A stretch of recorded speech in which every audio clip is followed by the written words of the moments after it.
charts and everything. And we need to have much understanding about the experiments and the way of experiments we are doing and the recordings.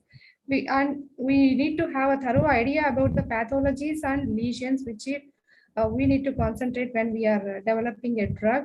So for knowing all the pathological or etiological concepts of the diseases. And then our working hypothesis should be very simple. So we need to have an extreme simplification of the experiments and the designing of the models. And there should be a parallel and distributed computing. So when we are doing this one, there should be a parallelly, we should connect to the system which is artificially recording all these things.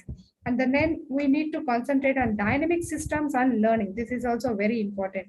And the most precious part is validation. Without validation, we can't conduct any kind of models, or we can't design any kind of experiments or something, blah, blah, blah. So the predictions are very much important. And after predicting the thing, there should be a very proper explanation about our predictions.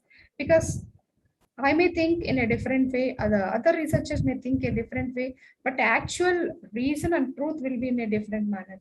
So we need to concentrate on predictions and as well as explanations about the particular models. And this is the actual one which these are the previous one which we have discussed is about the what are the required things for development of a computational model, and what are the required things we need to have an idea to develop a new kinds of computational model. But when you come into the picture of this computational approaches, these are the adopt dynamic models which are widely accepted nowadays in the worldwide in a basic and clinical neuroscience research, and which is indispensable tools with which to understand normal and pathological neuronal mechanism. And also, we all know that we have a recent technique like computer-aided drug designing. So now it is in a limelight that so all the researchers are designing or developing the drugs by using this computer-aided drug design. So especially in pharmaceutical research. So in this, mainly they are concentrating on the ligand-based drug design and the receptor-based drug design and target-based drug design and a kind of gene identification. All these things are doing by using this computer-aided drug design only. So this power of dynamic models has not yet been exploited in drug discovery. In each and every kind of drug discovery is not utilized by this computer-aided drug design. But now we suggest that this dynamical system theory and computational neuroscience, if you integrate both these things, definitely we will establish a conventional molecular and electrophysiological methods, which will give us a broad perspective in drug discovery and in search for novel targets and novel strategies for the treatment of neurological and psychiatric diseases, especially.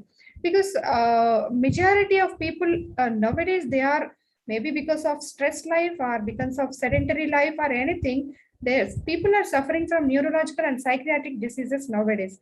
So in this thrust area, we need to integrate both this dynamical system and computational neuroscience so that we can develop a models which will be very conventional. We can perform even in our laboratories without a kind of, we will not have much kind of pressure, and there won't be any tedious kinds of lab experiments. If you integrate these systems, we can develop that too. We have an advantage of developing novel targets and novel strategies with this one. And then this integrative neuropharmacology.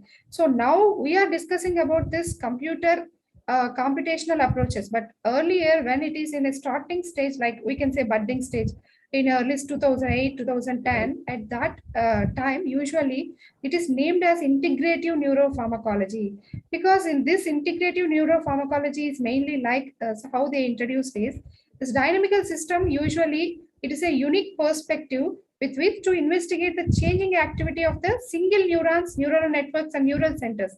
So they used to observe only what are the activity which is changing by the neurons. That is there. But now this computational neuropharmacology combines the state-of-art computational techniques as well as this dynamical systems, which is established in basic neuroscience with traditional neuropharmacological methods. This is the interesting part of this one. This neuroscience usually could lead to the development of new therapies for neurological and psychiatric disorders. As I mentioned earlier, So it is need of the hour. We need to develop this computational neuropharmacology mainly to treat this neurological and psychiatric disorders. This concept of neurological and psychiatric disease as dynamical diseases is then introduced. This integrating potential drug effects into computational models is discussed actually.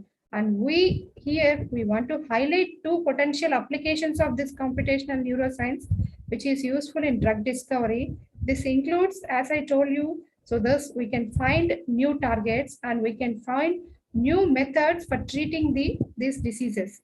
So example, nowadays they are using these methods for treating the seizures to control, which is a problematic kind of thing nowadays.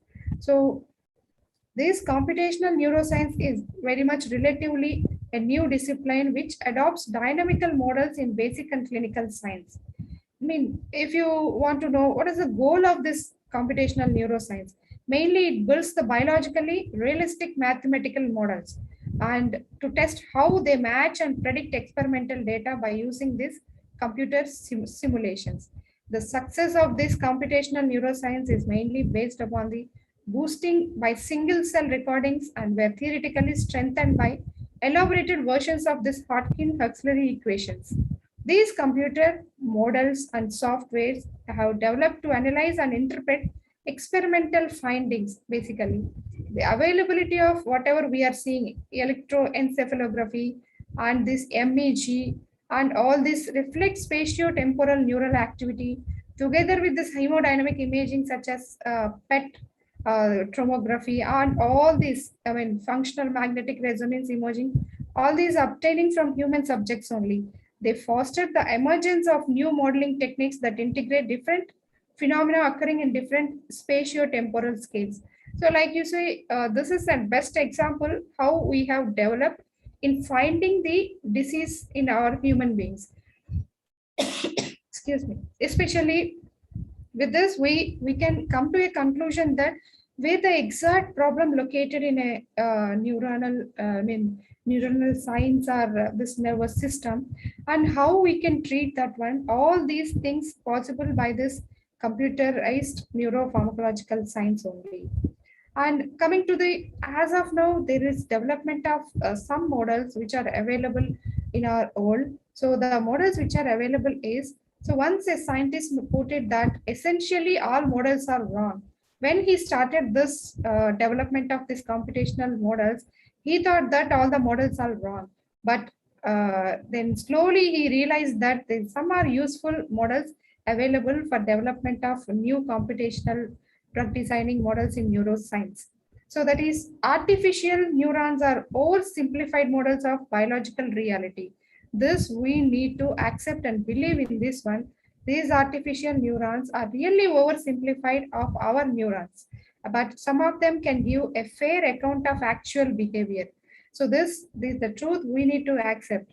So there are also developed a biological synapse, which is an artificial biological synapse was developed, and also they are able to record these synapse activities through this electrical impulse and electrical chemical stimuli.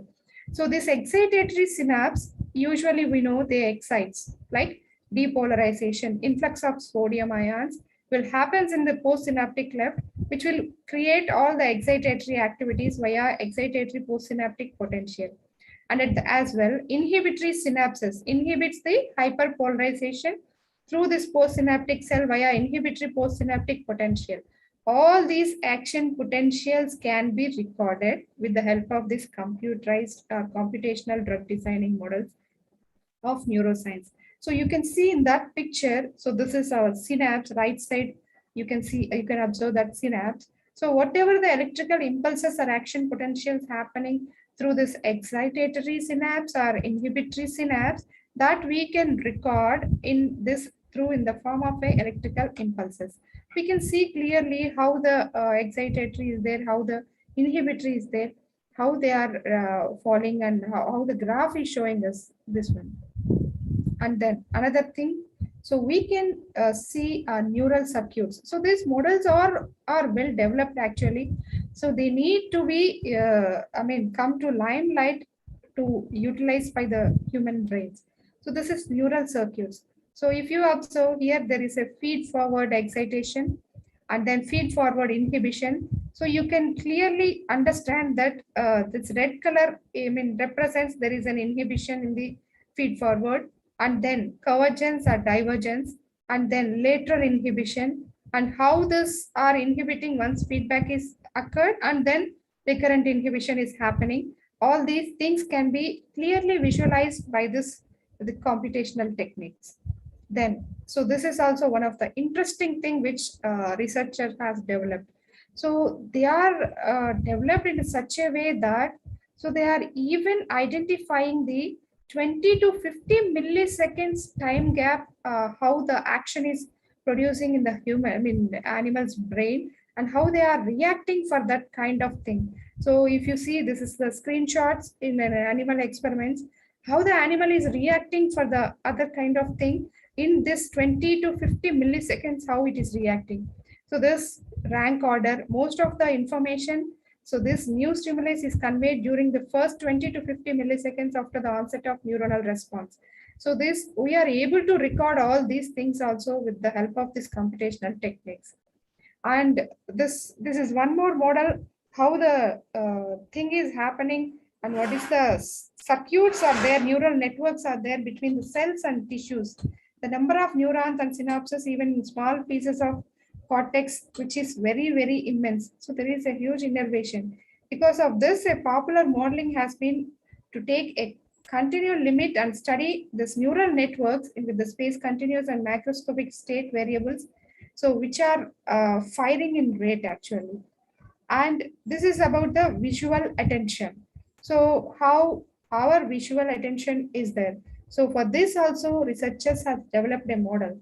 So and several studies suggested that this population of active neurons in the superior colliculus encodes the location of visual target to forward, pursue, or to attend.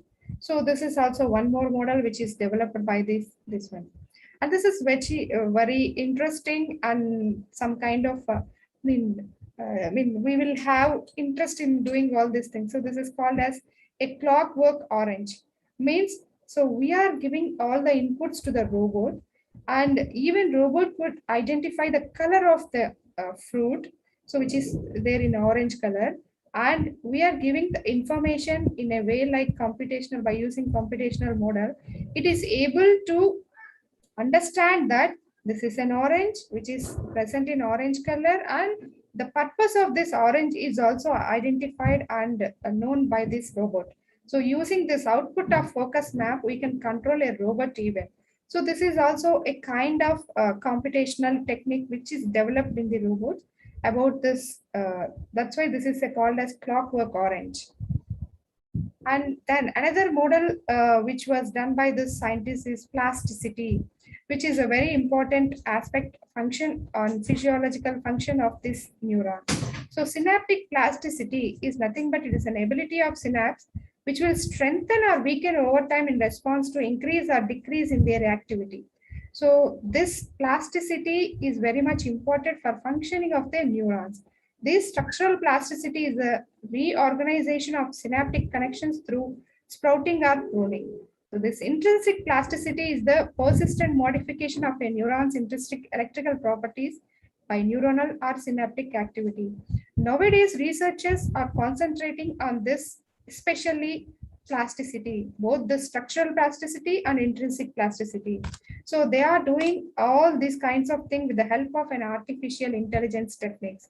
With the help of this thing, they are even improvising the plasticity of a neuron, both, I mean, both synapse, both structural as well as intrinsic. And then coming to the learning and most important part for all the human beings. As you all of you know, the cerebellum is mainly specialized for all these supervised learning in our body and in our brain, which is guided by the error signal encoded in the clamping fiber input from the inferior olive learning, and also the basal ganglia, which is very much specialized for reinforcement learning. So which is guided by the reward signal encoded in the dopaminergic input from the substantia nigra. So this substantia nigra, basal ganglia, cerebellum, and cerebral cortex, these are the very important part which is which is located in our brain, which plays a crucial role in decision making, learning, and to emulate the things and everything is depends on these four parts only. The coming to the cerebral cortex, it is specialized for unsupervised learning, which is guided by the statistical properties of the input signal itself, but may also be regulated by the ascending neuromodular inputs. So this cerebral cortex, especially unsupervised learning. So we cannot supervise these things, but it is recorded in our brain. That also can be, we can create that simulations also with the help of this computational techniques. And then coming to the recent kind of thing like model of area 3B, as we are in a 3D world, at the same way this is 3B. So this is like for suppose there will be an object, a system which is connected with a circuit, like our computer kinds of circuit, a device. And if you touch that object, so that system, and we will able to know where this afferent neurons, what is the stimulus, stimulation happening in the afferent neuron, what is the stimulation happening in the afferent neuron, and how this integrated neurons are working. Everything is recorded only with a single touch of our finger to that particular object. So this is the way we have developed our neuronal science. So using a neural field, we have modeled the primary sensor cortex in the primate using unsupervised learning. So this we can't perform in a conventional mode, or we can't perform in all the techniques which we have availability in our regular day-to-day life. But this is a kind of a new model which we can, by touching a simple finger, we can even design or we can record unsupervised learnings from our brain. And then the most important thing is decision making. So this is very much essential, decision making. So for that also they have developed a model, researchers have developed a model. So if you see the object here, so they are observing the animals to start with. So whether they are ready to for this task and environment or not. So like this, so which button is it is choosing. So whether it is choosing left button, right, up or down, by basing on this one, we can decide the mental condition of a patient or a person or a human being or any living organism. So initially they are trying with the monkeys, so because they are having a similar kind of almost behavior with the human beings. So that's why they are trying with this one. And they are with this experiments, and they are collaborating and integrating with the all the kinds of things like with the human brain, they are interpolating, and they are seeing the what are the network systems work functioning by the network system, and how the neurons are working, and what kind of reflex is sending from the central nervous system, whether it may be brain or spinal cord, and how the reflex is happening with the animal, and how the animal is reacting for that one, and in which way it is taking a decision, whether it is choosing right, whether it is choosing left. So like that, with this they are able to understand the decision making of the brain, whether it may be a monkey or it may be a human being. So both are how the decision is taken by the changes in the electrical impulses of the neurons. And then this clock driven versus event driven simulation. So each and every individual will be having this simulation. Only thing is we need to record all these things. But suppose the difference between the clock driven and event driven simulation. So clock driven is nothing but it is a kind of synchronous kind of algorithm in which all neurons are updated simultaneously at every tick of a clock. Means for suppose, so we have planned in such a way that, so for suppose this 10 o'clock, this is our plan, 11 o'clock, this is our plan, 12 o'clock, this is our plan, like this. So how the simulations are happening at this event. So this is called as synchronous, which is planned algorithm. And how with the time tick of clock, we are following all these things. Our brain is following all these things. Our neuron are following all these things. And then coming to the another thing, asynchronous or event-driven algorithms. Like, so they will have some kind of spikes. The reason for this one is according to the situation, according to the event, or according to the thing happened in our life or in our thing. So there will be a different kinds of simulations which we can be recorded. So there here we can observe the spikes, but whereas in synchronous there will be a regular kind of a line kind of simulations can be observed. But whereas in event driven and asynchronous, you can observe the spikes in that graphs and all. So this is the thing. So even we are able to record these kind of stimulations also. So this is the development which has happened in computational neuroscience. And then coming to the neuron. So if you observe here, so usually how the neuron is a simulation environment for modeling individuals' neurons. So when it is in a normal kind and when it is in a voltage, if there is fluctuation in the voltage, how it is showing this neuronal excitement. So it provides tools for conveniently building, managing, and using models in a way that so sound and computational efficient. So this is the pictures which is clearly giving us an information and hope about the all the simulations can be recorded, whatever may be the situation and whatever may be the diseased condition and whatever may be the treatment strategies. All the ways we can record the functions and activities and stimulations, action potentials of the neurons, which gives us a lot of information in the drug development. And this is the recent one like Nest simulator. So this will record all the spikings of the neural network models, which mainly focuses on the dynamics, size, and structure of the neural system rather than of the morphology of individual neurons. So it mainly, so nowadays, earlier days, we have only simulators which will only concentrate on the morphological features and characteristics of the neurons.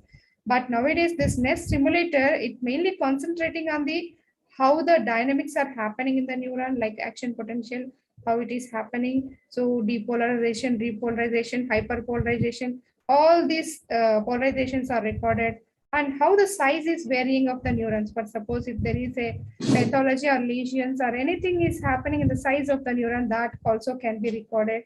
And also the neural systems morphology also recorded. So all these things are very much beneficial for all of us in designing the new drugs in our day-to-day life, especially in this neuroscience. And this is a brain simulator. So this brain simulator, if you observe, so all this, so it is automatically recording by the computer or the network. So this brain is a simulator for spiking neural networks available on almost all platforms. The motivation for this project is that a simulator should not only save the time of the processor, but also the time of scientists. Here, it is a very good news for all the scientists. Like in earlier days, we used to, for if you take a simple experiment, we used to design an experiment, a rotor rod experiment, and we need to count the cycles and everything time without any kinds of there should not be any difference in the time counting. So there should be like that. But nowadays, so this brain simulator, all these computational models, they are reducing the pressure for the scientists even the time is well managed, and they are able to identify the exact things happening at a stretch at a time. So in this way, it is very much beneficial for all the scientists so to manage their time of evaluation or time of exploitation of the experiment. Then this reproducible science is also very much important. Whatever the things we are doing, if it is not reproducible, it is a waste of a thing, whatever the time and waste of energy of the researchers and scientists. So we all of you know about the Python language. So we know that this is very much, nowadays it is trending in the only software system. But thing is, it also integrated with our neuronal pharmacology, computational neuropharmacology. Because of the integration of these two, we are able to do all kinds of wonders in this neuroscience. So over the years, this Python language has become the preferred language for computational neuroscience. This is an interface that makes possible to write a simulation script once with using this program. So, once you are recording this experiment and simulation, everything, computer will be having a inbuilt kind of all the network and everything information, so that it gives us information for suppose so and so subject. So he is in a depressed way. So the computer itself, because of using this Python language, it gives us information that so and so person is in a depressed mood now. So this is the time where he is in depressed mode. This is the time where he is in anxiety mode. This is the person who is suffering from schizophrenia. This is the person who is having problem with the lesions in the brain. So this is the person who are suffering from Parkinson's disease. And it can gives us information so and so person, he will get convulsions at so and so time because of the neuronal action potential and transmission of the impulse is doing like this. Because of this one at so and so time he may get this convulsion like this. So this is the really a wonderful science which is giving reproducible science which gives us information to all the kinds of possible neurological disorders. Then this is a noise kind of. So if you see this one, so there is a no decision, there is a noisy decision. So even our this computational techniques are able to record all these kinds of things also. So for suppose there is no decision taken by an individual, so that is also recorded. For suppose if you are taking a noisy decision, then that is also recorded. So and it's simply we can say that, so at this moment, what we are thinking in our brain can be recorded by these simulators. So they are recording, the simulations are recording even our feelings and our moods and everything. So with this, like how we are recording the temperature BP with a very kinds of digitalized one. At the same time, nowadays we can record all these things also. How we are deciding whether you are in a happy mood, whether you are in a hatred mood, or whether you are planning anything cruel. So everything can be recorded or identified by with way, this kind of things. So that's why we are really growing and developing in such kind of this computational neuroscience as well with the help of the researchers and scientists. So neurological and psychiatric disorders as dynamical diseases. So if you consider, so we may think that, so what is the use of this kind of disease? Whether to know the mood of the individual or whether to know the thinking and thoughts of the individual, of the human beings? No, definitely not only the purpose of this one. But we can apply all these computational neuropharmacological models or the computational neuropharmacological things in applying of the treating of the diseases or identifying the diseases. We can identify the targets or we can identify the models which are useful, and we can even treat the diseases. So the term dynamical disease, which is coined because many neurological and psychiatric disorders are mainly characterized by sudden changes in the qualitative dynamic behavior of the neurons. So these techniques can be applied to analyze this electroencephalogram and MEG, so which will help us to spread all these perspective of dynamical systems. So for suppose, onset of seizures was explained by computational models, as I explained you earlier, used to interpret transitions between normal and epileptic activity states of the brain. And even you can, know the seriousness of these convulsions or seriousness of these seizures.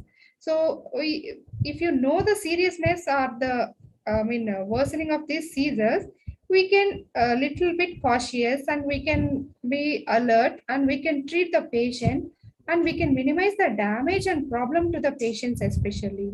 And this is some indication that the clinical relevance is still debated.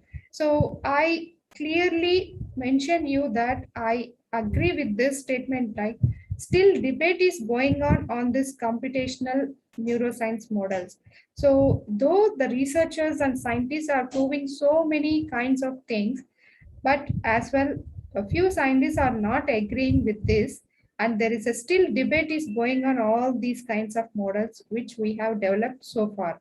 So like you say, nest simulator or brain developer or reproducible science or this cognitive models or decision making or learning models, everything. All these models were developed at the same time. The debate is going on in all these models Because since so it is okay in search area, and in another area we are facing some challenges in continuing or developing these models.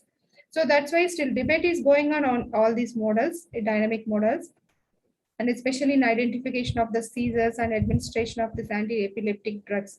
So we have to design in such a way that so we should develop an ideal anti-epileptic drug or anti-Parkinsonism drug by using these computational models. And one more thing, Parkinson's disease is also a dynamical disease, as we all of you know. So a method has to be developed for detecting the preclinical tremors in the patients. And the calculations based on these dynamical theories indicate the patient with Parkinson's disease, which is displayed in EEG with a greater complexity than do in the normal subjects during performance of this complicated motor task. So, our computational neuroscience is giving a simplified versions of this motor task. So you can easily identify whether the patient developed tremors or not, whether this extent is in a greater complexity or in a simple way.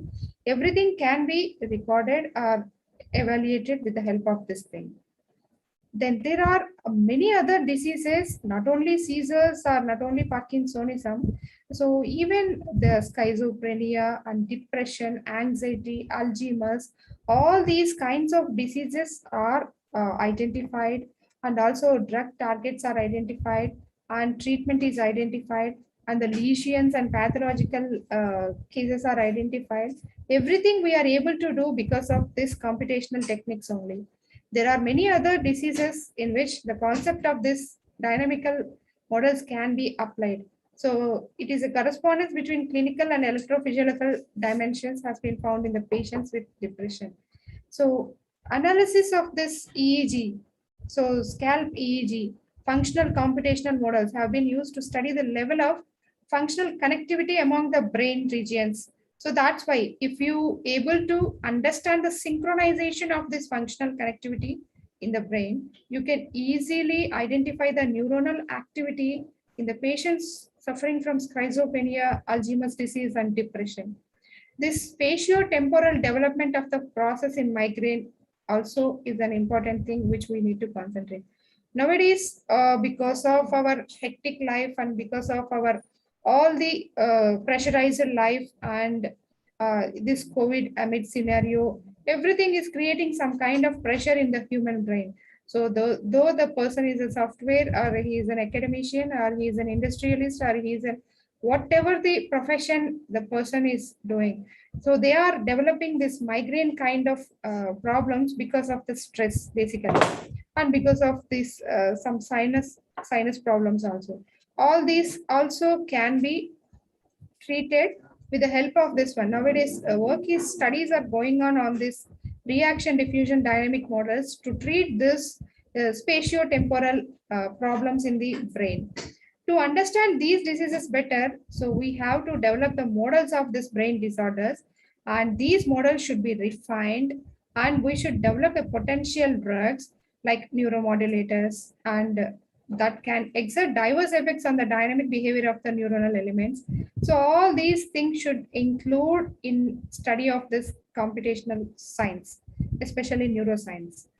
So, and the models of this neuromodulatory effects, molecular screening versus drug designing. So, as you know, with the help of CAD, we are screening the drugs actually. So we are doing some molecular screening and we are designing the drugs. So after designing drugs, we need to see whether the drugs are working effectively, or whether it is useful for us or not. That we have to understand by using this preliminary pharmacological screening methods. So if you integrate this preliminary pharmacological screening methods with this computational neuroscience, so we can develop a exact pharmacological actions of all the drugs. We can even evaluate, or we can know the exact pharmacological actions of all these drugs. Neuromodulators, they can alter either the intrinsic properties of the neurons or the efficacy of the synaptic transmission. So the rhythmic single cell and network electrical activity patterns can also be subject to modulatory effects. So we need not to think, so it can be done alone or with a group of neurons. So a single neuron can be treated, or say a single neuron can be altered. At the same time, the whole neuronal network also can be altered or modulated with the help of these techniques. The pharmacological modification of these fast oscillations is the, B bands and G bands are also can be reviewed. So this disruption of these oscillations in the neuromodulators is having a very good role in anesthesia and cognitive or motor disorders. If you want to develop a best anesthesia drug, anesthetic agent, or if you want to develop a best cognitive drug, or a drug which is having a good motor can treat motor disorders, so we can control the oscillations in this G and B bands, so that we can develop a perfect drug, so which is very much useful, especially in developing anesthetic agents and cognitive agents. Among a set of the psychotropic drugs, so which is like a chemical substance which alter the brain function. Psychotropic drugs means the drugs which will alter the brain function, which will create a changes, not permanent, a temporary changes in the behavior, consciousness, or mood of the individual. So, and these can be applied in development of the psychotropic drugs, and also noradrenaline reuptake inhibitors, which are used in especially depression. So this which are affecting the oscillations in septohippocampal systems. So all these drug development can be done. So already we have drugs, but we can develop a new drugs which are exactly treating the problem. So if you identify the problem with the help of this computational techniques, and with the help of the same computational techniques, we can design a new drugs that is called as targeted drugs. So we can gene targeted drugs also can be developed. So all these things leads to development of a drugs which have better efficacy and minimal adverse drug reactions. Then these allosteric modulators are also very important. These are the drugs or compounds which bind to the regulatory site of protein, and they will control the activities of the protein, and which will influence the enhance or suppress of the electrical rhythmicity of the synaptic transmission. So of course, still work is going on all these kinds of things. So these allosteric modulators, still work is going on these allosteric modulators. So researchers has to concentrate on this area also, so that they can control the electrical rhythmicity of these neurons also. The development of these computational methods integrate conductance-based techniques for compartmental modeling and detailed kinetic description, pharmacological modulation, transmitter, electrophysiological, behavioral, all these kinds of things can be done with the help of developing potential drugs with these conceptual models and computer molecular screening and design.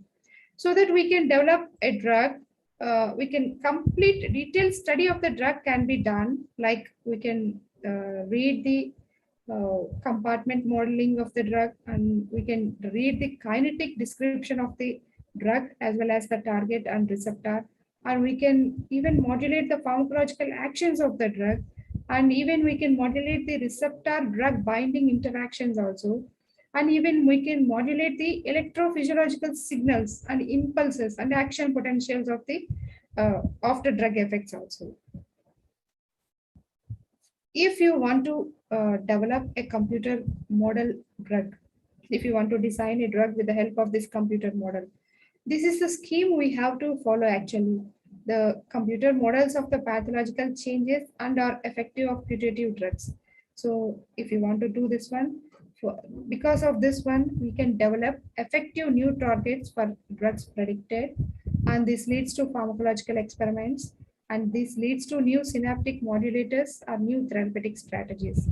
And this is a like kind of computer models. So if you want to go for a normal, if you want to develop a comparison, if you want to see the comparison or this one, you can simulated neuronal network activity and comparison of the activity patterns and parameter adjustment and desired neuronal activity pattern. So one is these models, if you plan such kind of models, in one way, You can develop new therapeutic strategies and new synaptic modulators. In another way, you can get decide neural activity pattern. So, by doing some kind of adjustment, we can design new neuronal activity patterns. This is an advantage, two advantages with this computer models. Then, for example, to coin an example, first suppose if you want to develop a model for anxiolytic agent. So, in our working hypothesis, there should be effects of this putative anxiolytic drug. EEG curves should be tested, and these EEG can be tested by number one, starting from pharmacodynamic data. So like a simple dose response curve can be recorded. So which are different for different recombinant receptors. So we can record dose response curve. So this is a simple experiment which we will do in our regular pharmacology practicals also. So as you all of you know, in this dose response curve, what we do, so we will take the muscle and we will tie in an argon bath and we will connect this one to a simulator, so a recorder, which will give recordings in the chymograph, in that smoked chymograph paper. So in that paper, you are observing the recordings. Through that recordings, you are able to identify whether there is a contraction or not. If there is a contraction, what is the rate of contraction? That also we are able to identify. This is a very much simple experiment and example for this one model designing of this one. So if it is interpolated or with this, integrated with this EEG curves and all, so a simple pharmacodynamic data can be done with the help of this dose response curve. And we will do with the all kinds of recombinant receptors, and then defining the kinetic schemes and the set of rate constants. And then you have to develop a drug modulated interaction between the GABA transmitter and GABA receptor, since it is an anxiolytic. So GABA receptors are meant for inhibitory activities, so that we need to concentrate on especially particularly this GABA transmitter and GABA receptors. And then we have to calculate the postsynaptic current. After calculating this postsynaptic current, you have to integrate the results into the network models for septohippocampal system. Then simulation, the emergent global electrical activity is done. And finally, you have to evaluate the results, and we have to decide whether the drug is desirable or not, whether it is giving us a desirable or favorable pharmacological effects or not. But if, for suppose, if it is creating any kinds of unuseful activities, that also can be noted and recorded, so that we can make a minor adjustments and we can do and we can design a new kinds of things. So this is a best example for this. What are the steps we need to follow for the development of a anxiolytic drug by using this computational this one. So first of all, we need to have the complete data, pharmacokinetic data.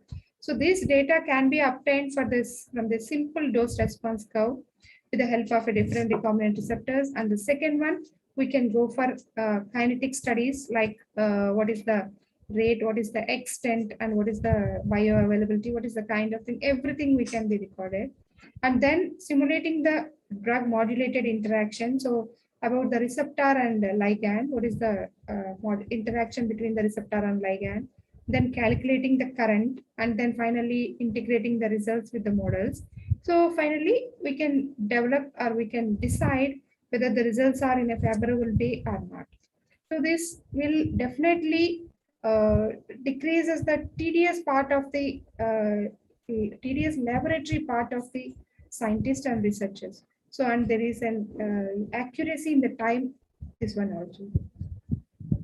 Then towards a computational neuropharmacology, the dynamical system theory, which is valuable tool in basic and clinical neuroscience, it is underrepresented in mainstream pharmacological research actually. It is not exactly this one, it is underrepresented now. And then the emergence of a research field, which we propose be named computational neuropharmacology, will help to integrate the molecular level and system level descriptions of the neurons and nervous system which provides us a detailed analysis of the effects of putative drugs on global electrical patterns and behavioral states. Systems pharmacology, it is a new perspective towards this direction, has been reviewed recently. Even this neuropharmacology is now coming to systems pharmacology. So which is a new perspective towards the direction which will give us fruitful results. And nowadays it is reviewing. So from this presentation, we may conclude that what are the feasible aspects or feasible properties with these studies and all. So we can study modulatory process that which will determine the normal and pathological neural rhythm. So this rhythm will give us exact information whether our neurons are normal in a healthy condition or they are in some pathological condition. By basing on this simple rhythm, we can give some inputs like whether it is a normal or whether it is an abnormal. And it provides new strategies for the molecular screening of putative drugs, as I mentioned earlier. And this is searching for novel target-specific drugs that can tune the spatio-temporal neural activity patterns, which will shift the system from pathological dynamical states to normal ones.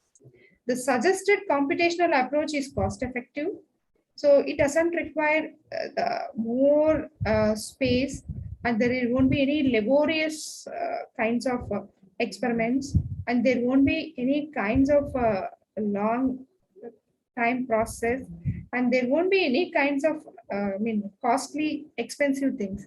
It is very cost effective compared with traditional methods, and it can be applied to several neurological and psychiatric diseases. So these are the references which I got the information from all these things. And finally, I would like to mention that let us prepare for the future with all these computational, computational neuroscience. As a pharmacist and as a researchers, it is our prime responsibility to know all the things, advanced things happenings in neuroscience. And if you learn all these kinds of things, so as scientists and researchers, we can do our inputs and we can put our things, and we can lead to it can lead to a development of new strategies or new drugs or new targets. So in a pharmaceutical role, which will give a better drugs to globe and human beings and mankind.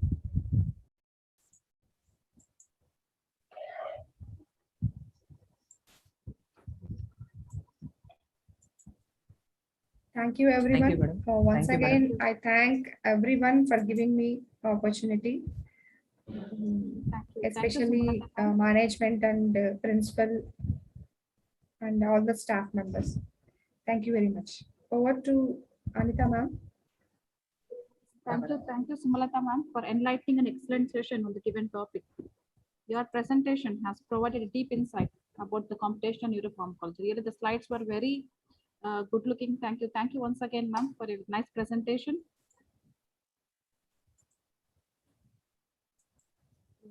Pradeep sir. So please accept this certificate as a token of appreciation to Annamacharya College of Pharmacy for your nice presentation, ma'am. Thank you. Thank you so much. It's my pleasure actually to be a part of this STTP.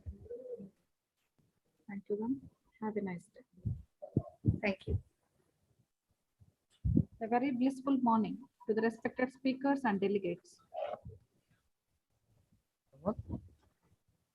Gaurav sir has joined. Okay.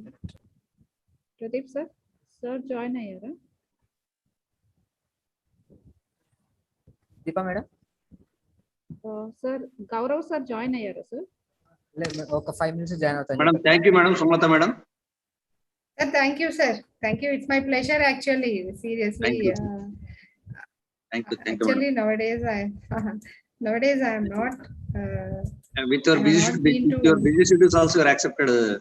So that's why I'm very happy with your talk, madam. No, Since it is Annamacharya, I have accepted, sir. Otherwise, I would have not, because as you know, we have lot of work pressure. Yeah, yes, here. madam. Yes, madam. Already said I'm having another work with FIP like that. Yes, sir. Afternoon we have FIP session. Okay. So, Sir, అడిగినా చెప్పండి madam. Tapakunda, sir. Sure. Thank you, madam. Actually, yesterday also he conveyed his wishes to all of you. Thank you, From madam. the president. Yes, sir. Thank you. Thank you, sir. Thank you so Yes, much. thank Sir, can I leave, sir? Yes, Yeah, madam. leave, madam. Sure, madam. Thank you, sir. Thank you. Thank you, everyone. So nice of you. Deepa join అయినా Gaurav sir Sir, not Sir, yet. sir, ఒక 2 minutes join అవుతాను చెప్పారు sir. Join అవుతాను చెప్పాడా? అవును sir, 2 minutes. తీసుకోండి, నేను చెప్పలేదు సార్, నా పని నేను చూసుకుంటూ ఉంటాను.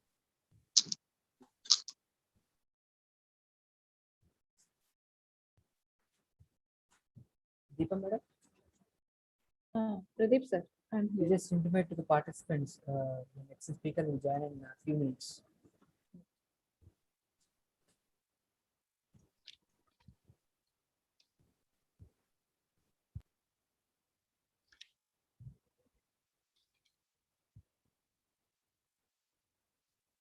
Dear delegates, if you are interested, you can introduce yourself to your fellow colleagues.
Deepa madam. Sir, Pradeep sir. Madam, Sir sir has join joined. madam. Gaurav sir join ayyaru. Yeah. Good morning, sir. Gaurav sir. Sir, Good morning, sir. good morning, sir. Sir, good morning, sir. Good morning, sir. Good morning, sir. Hearty welcome, sir.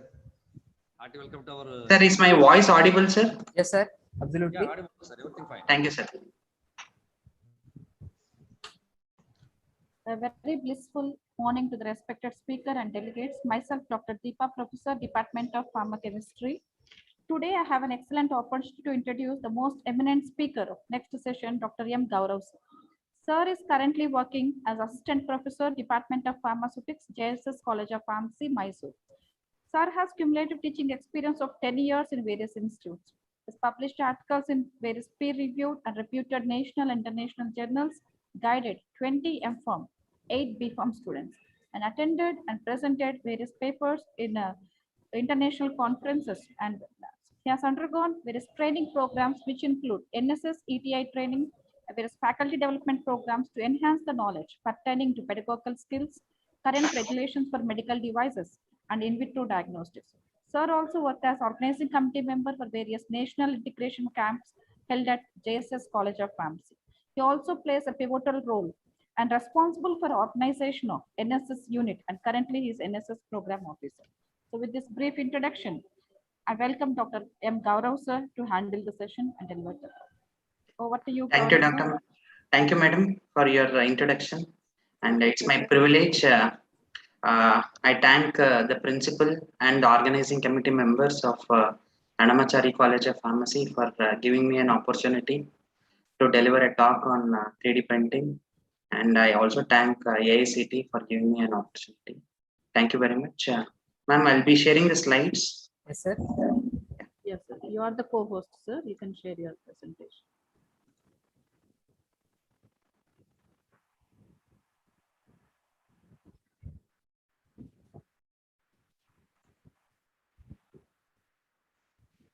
Sir, is the slide visible? Yes, sir. Yes, sir.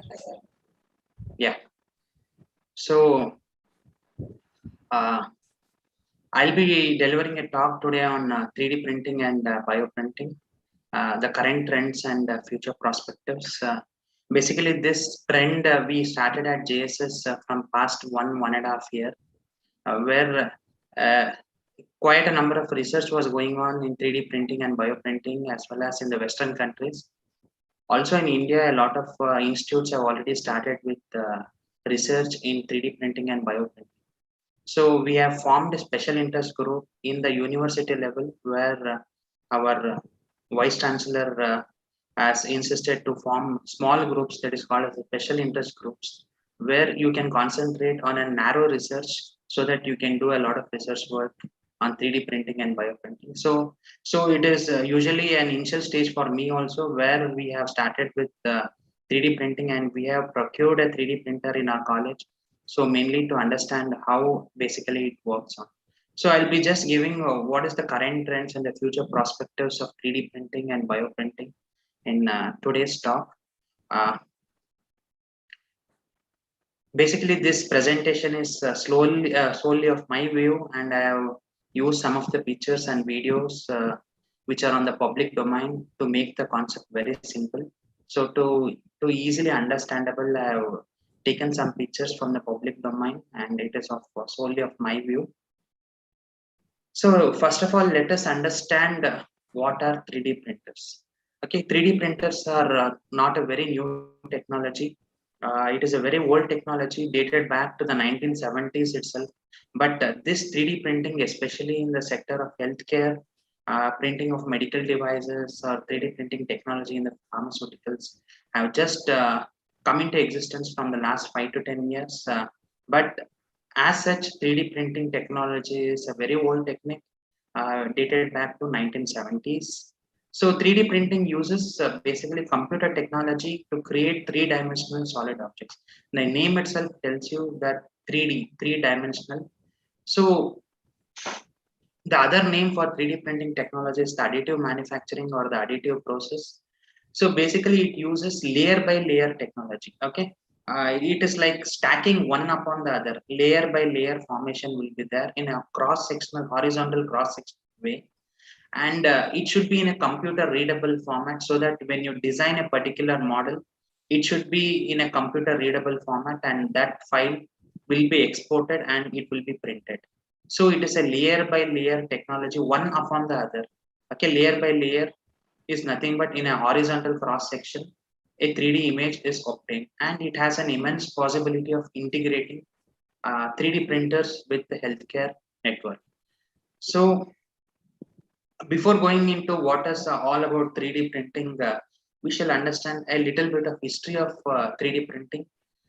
Maybe history of 3D printing, maybe the inventors who have invented 3D printing, maybe it may be an inspiration from the nature, because a lot of inventions have taken place from an inspiration from the nature. So we see on a day-to-day routine a lot of pictures, or we come across many of the objects. It may look like a 3D. For example, like an honey beehive, where it looks like a 3D image, maybe an inspiration from that, or a silkworm, or in a daily day-to-day life, we see many objects. Maybe the inventors have come across this. So the earliest record of 3D printing through additive process was by Japanese inventor Hideo Kodamba in 1981. He created a product using ultraviolet lights to harden the polymers and to create the solid objects. So basically, ultraviolet lights are used to harden the polymers and to create the solid objects. But unfortunately, he had not patented that at that point of time. And later followed by William Hull. William Hull, he was the first person to introduce stereolithography. Stereolithography is also one of the types of 3D printers where it uses a laser technology to print the polymers, thermoplastics, ceramic metals, anything can be printable to form a solid object. So William Hull basically patented the stereolithography, and after that it was all lot of inventions took place, lot of 3D printers came into existence, different types of 3D printer came into existence, and in 1990s, 2000s, and after 2007, where basically a lot of inventions took place in the field of healthcare, where bioprinting was introduced, artificial skin was printed.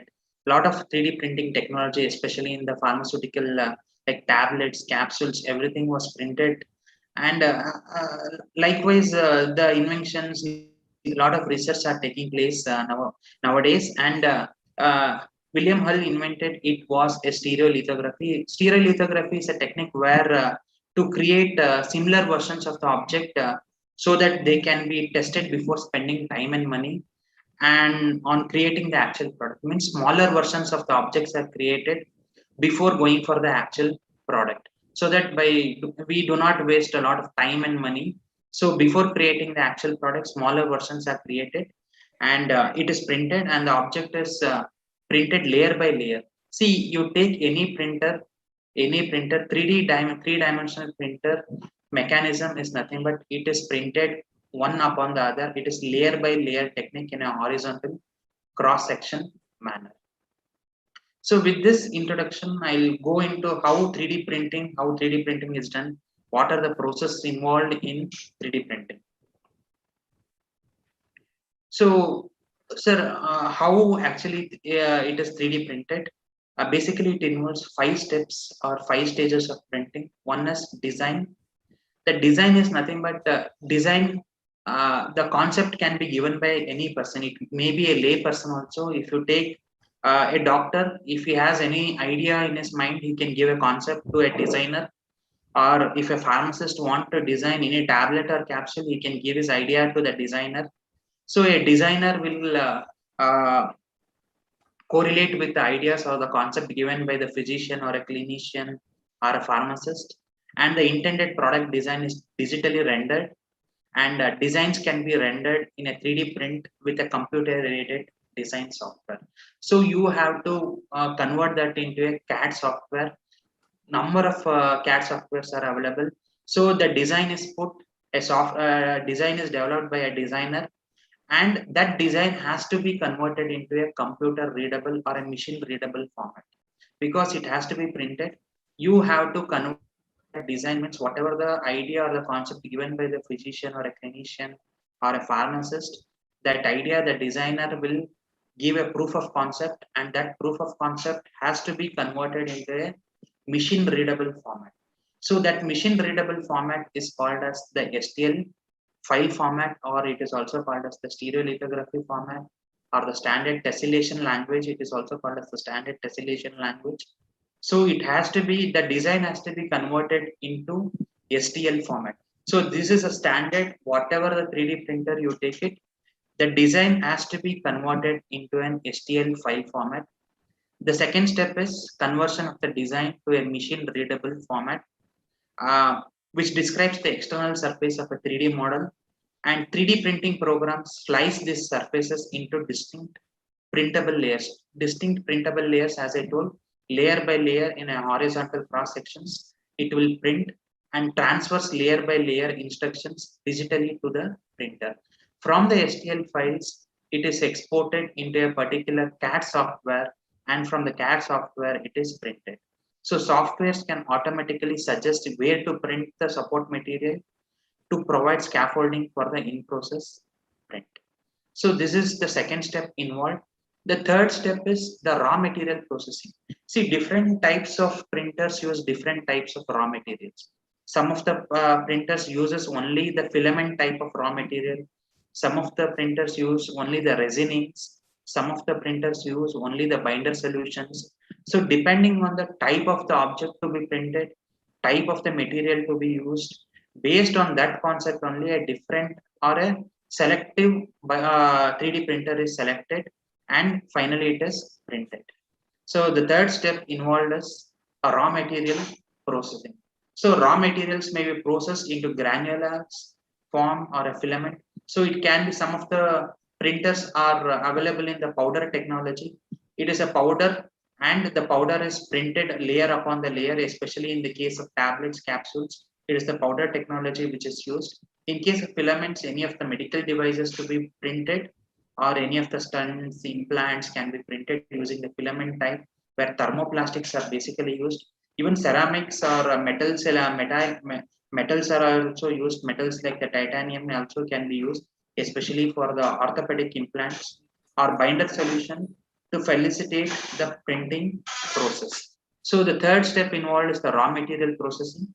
And fourth is the printing. Once the raw material is selected, means what type of object you want to print. If you want to print a prosthetic leg, so basically you can use a thermoplastic, or if you want to build some bone or cartilage, you can use some of the metals like the titanium or tricalcium phosphate. So based on the type of raw material, the processing is done.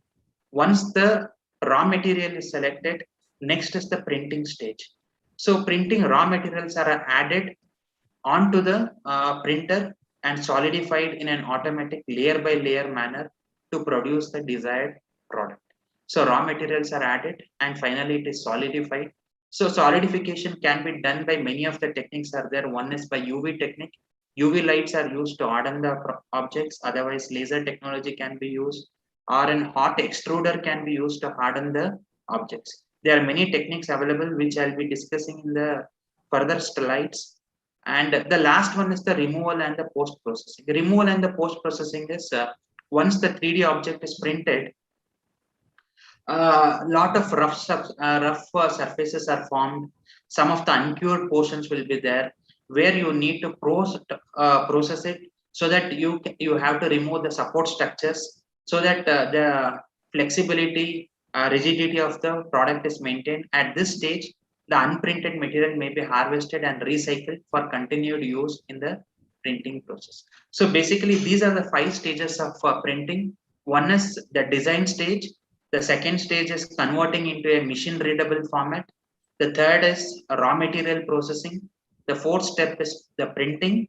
And after the printing, the post processing step is the way forward how a printer or an object can be printed. So it is basically design, develop, and dispense. So these are the 5 stages of printing. So I'll be discussing slightly about what are the classification of printers and what are the commonly used printers and how the mechanism of these printers usually works. Basically, in the last 15 years, a large variety of 3D printing techniques have been introduced into rapid prototyping industry. Prototyping is nothing but once the design is ready, a prototype is prepared. Prototype is a larger object so that we can study the mechanism, and once the mechanism is okay, then we can go for the actual product, the printing. Although other very competitive processes such as the laser-based writing systems or the nozzle-based deposition systems have been developed extensively, printing-based inkjet systems are the most commonly used type of 3D printers. Uh, so this is the broad classification of a 3D printing that is solid freeform fabrication. Basically, it is classified into 3 subcategories. One is printing based inkjet systems. So again, it has been subclassified into continuous inkjet printing, drop on demand, and again in drop on demand, it is thermal printhead and piezoelectric printhead. And further, it is classified into drop on solid deposition and drop on drop deposition. And in coming to the nozzle-based deposition systems, it is without melting the materials and with melting the materials. So without melting the materials is like pressure-assisted micro syringes are used, where through micro syringe with the help of the pneumatic pressure, it is pressurized through the orifice and it is converted into a solid object. And in case of melting the materials, through an hot extruder, it is melted and it is converted into solid objects by using the UV lights. That is called as the fused deposition modeling. And fused deposition modeling is one of the most commonly used printers, especially in the field of healthcare. And the last type of printing is the laser-based writing systems, and it uses the laser mechanism for hardening the solid lights, that is the UV lights, that is called as the stereolithography technique. So this is the 3 basic classifications of solid freeform fabrication or 3D printers. I'll be not taking up all the printers, the mechanism. I'll be taking about 4 to 5 mechanism of printers where we'll be discussing how the principle, how it works, and what are the advantages and disadvantages of this 3D printers. This 3D printers, you can just see it here. This nozzle-based deposition system. Under this, the fused deposition model comes, and I'll be discussing about fused deposition modeling. See, you can, I have just downloaded a GIF file where how the mechanism of this fused deposition modeling works. See, as I told, any 3D printer works on the technology of layer by layer. You can see the layer, one upon the layer, it is built. So fused deposition modeling is what most people are familiar with as 3D printing.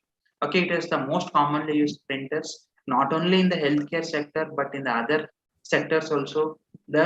Especially in making jewelry, in making any of the toys or any of the majorly it is fused deposition modeling is used because this is inexpensive and it is easily available, and the operation is very easy.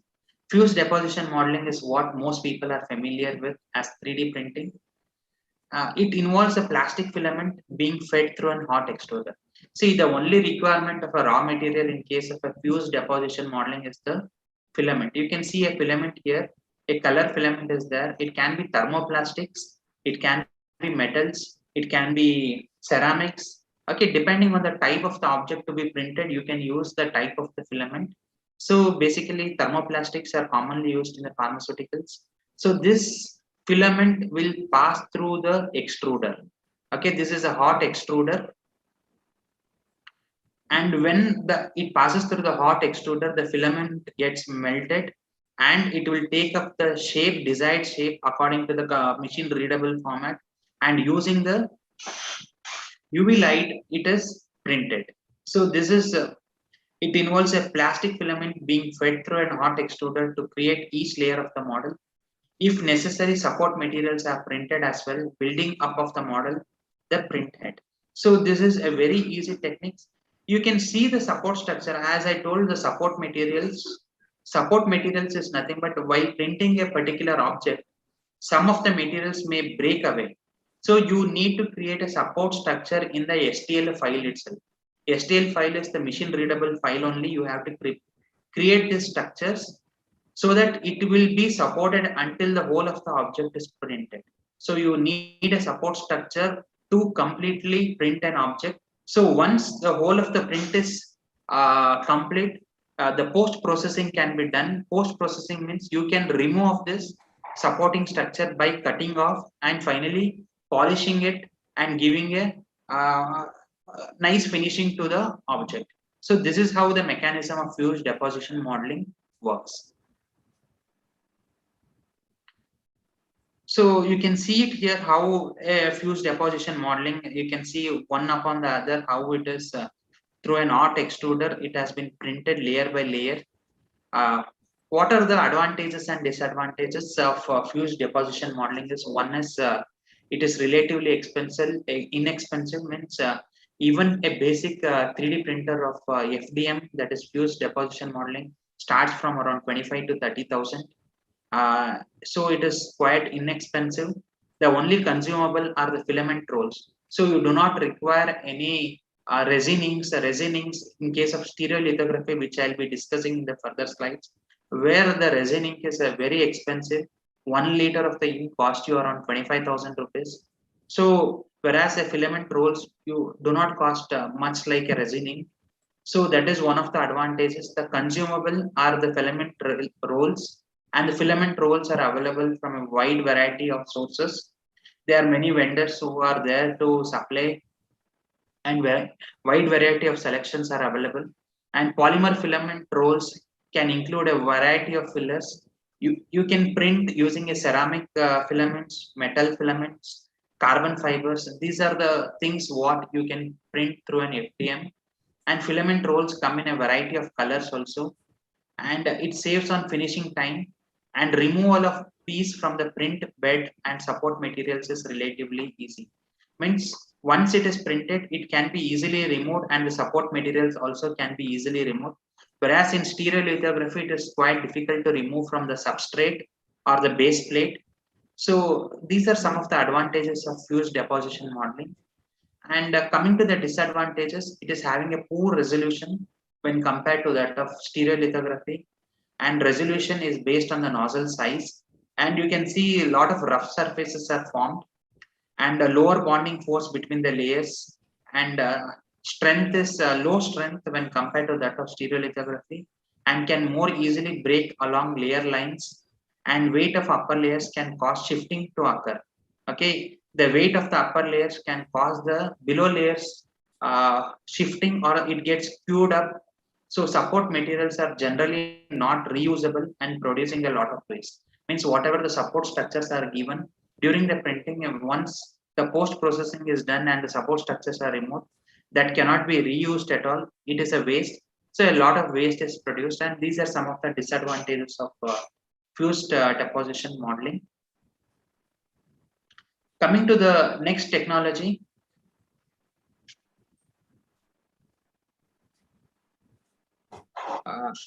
stereolithography. Stereolithography is one of the instrument what we have also procured at our institution. Stereolithography basically uses a laser technology, and stereolithography is quite different from FDM, and in short it is called as SL. It creates, see, all the principle behind 3D printing is layer by layer only. So while also creates layer by layer by solidifying a liquefied material. Whereas in case of a FDM, we are using a filament roll, which is a solid. Whereas in case of a stereolithography, we are using a resin ink, which is liquefied material. Instead of ejecting material from an extruder, stereolithography uses a resin bath and a laser to print the object. It uses a resin bath. This is called as the resin bath.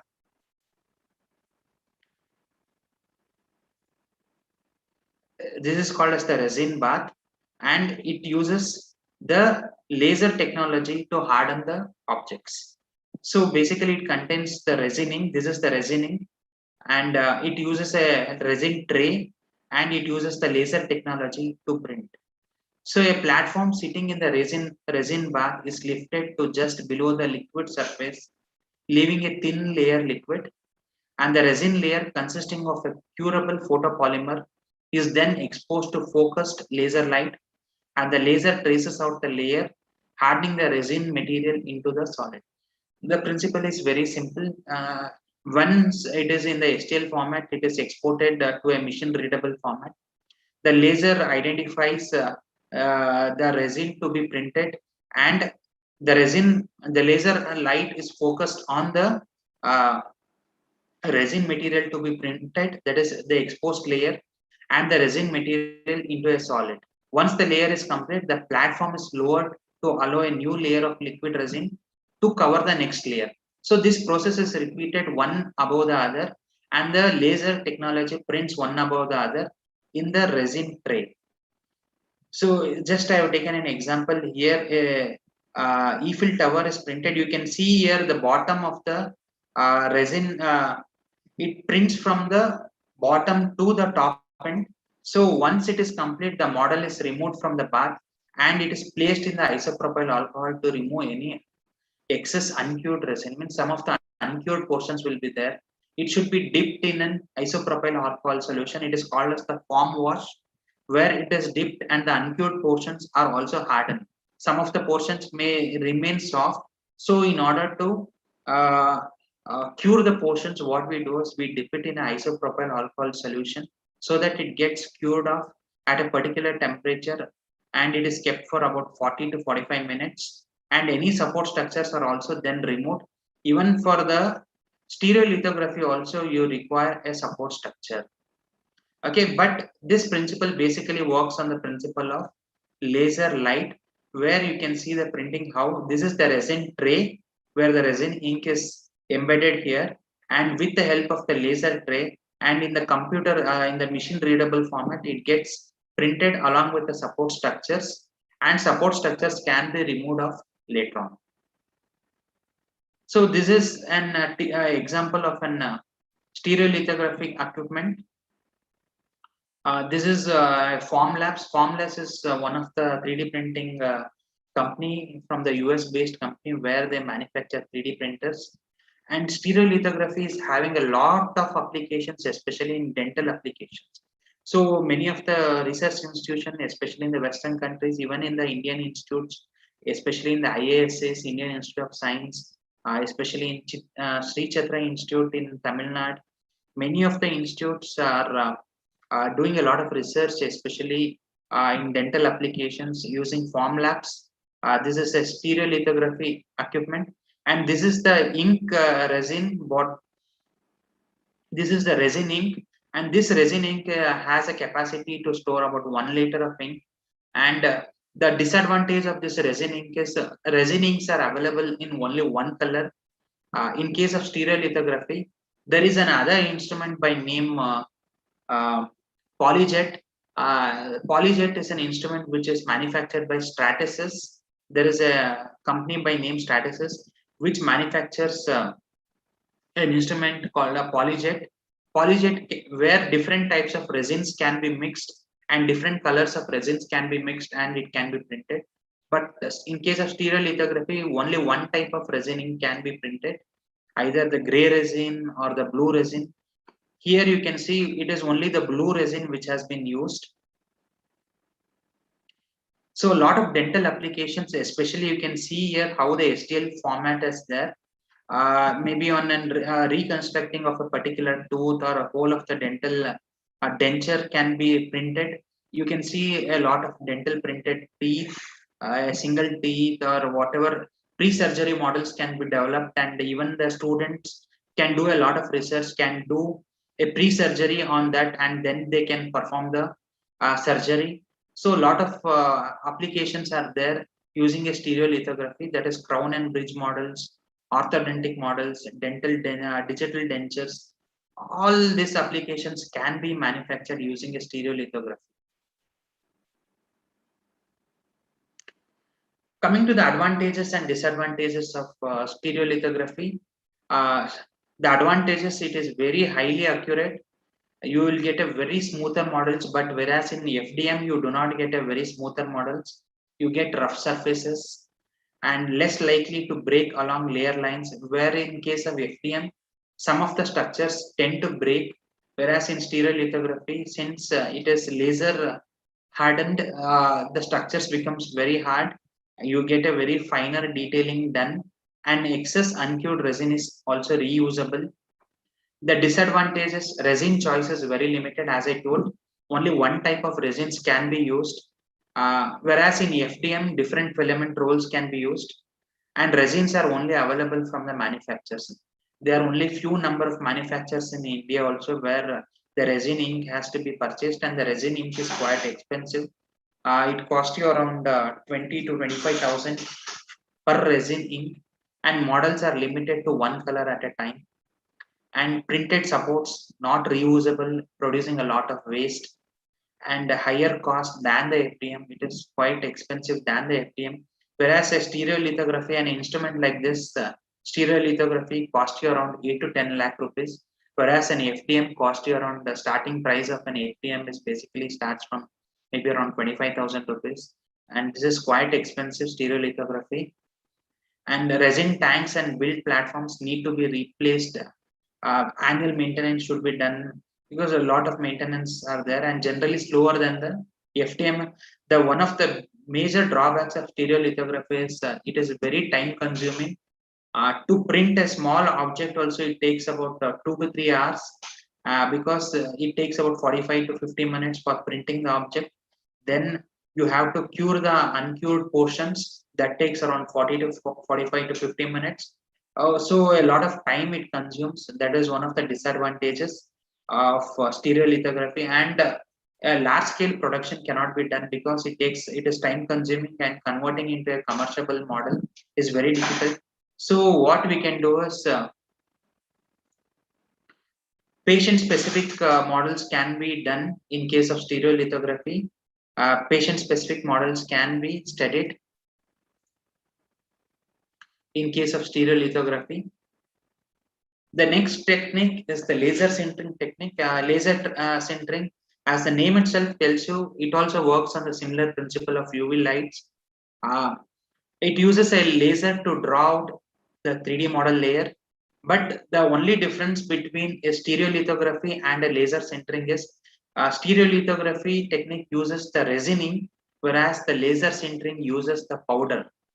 Okay, it is a solid powder which uses the powder technology to harden the solid, or to harden the solid objects, or it uses the polymer powders to harden the solid objects using a laser technique.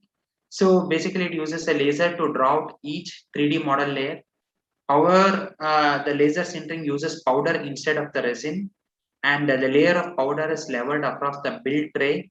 You can see the build tray here. You can see the GIF file here, how the tray is moved on, so that the powder bed moves on to the tray, and it, using the laser sintering, it gets printed. So LS opens the door to a wide range of durable function prototypes. However, like this, like stereolithography, the laser-based method suffers slow speeds. Means it is very time-consuming, and as well as bringing it to the commercial scale, it is a quite tedious process. Making high-volume production runs is very impractical. So laser sintering is also one of the techniques where a lot of research is happening, where you can study patient-specific models in this. Advantages, one is similar to that of stereolithography. One is surrounding powder acts as a support, uh, and variety of materials can be used, like plastic, metals can be used to print an object, and metals are generally cheaper than the stereolithography because you do not use a resin ink. It uses the powder technology, so the powder is quite inexpensive when compared to that of the resin inks, and it gives a very good highest geometry of flexibility.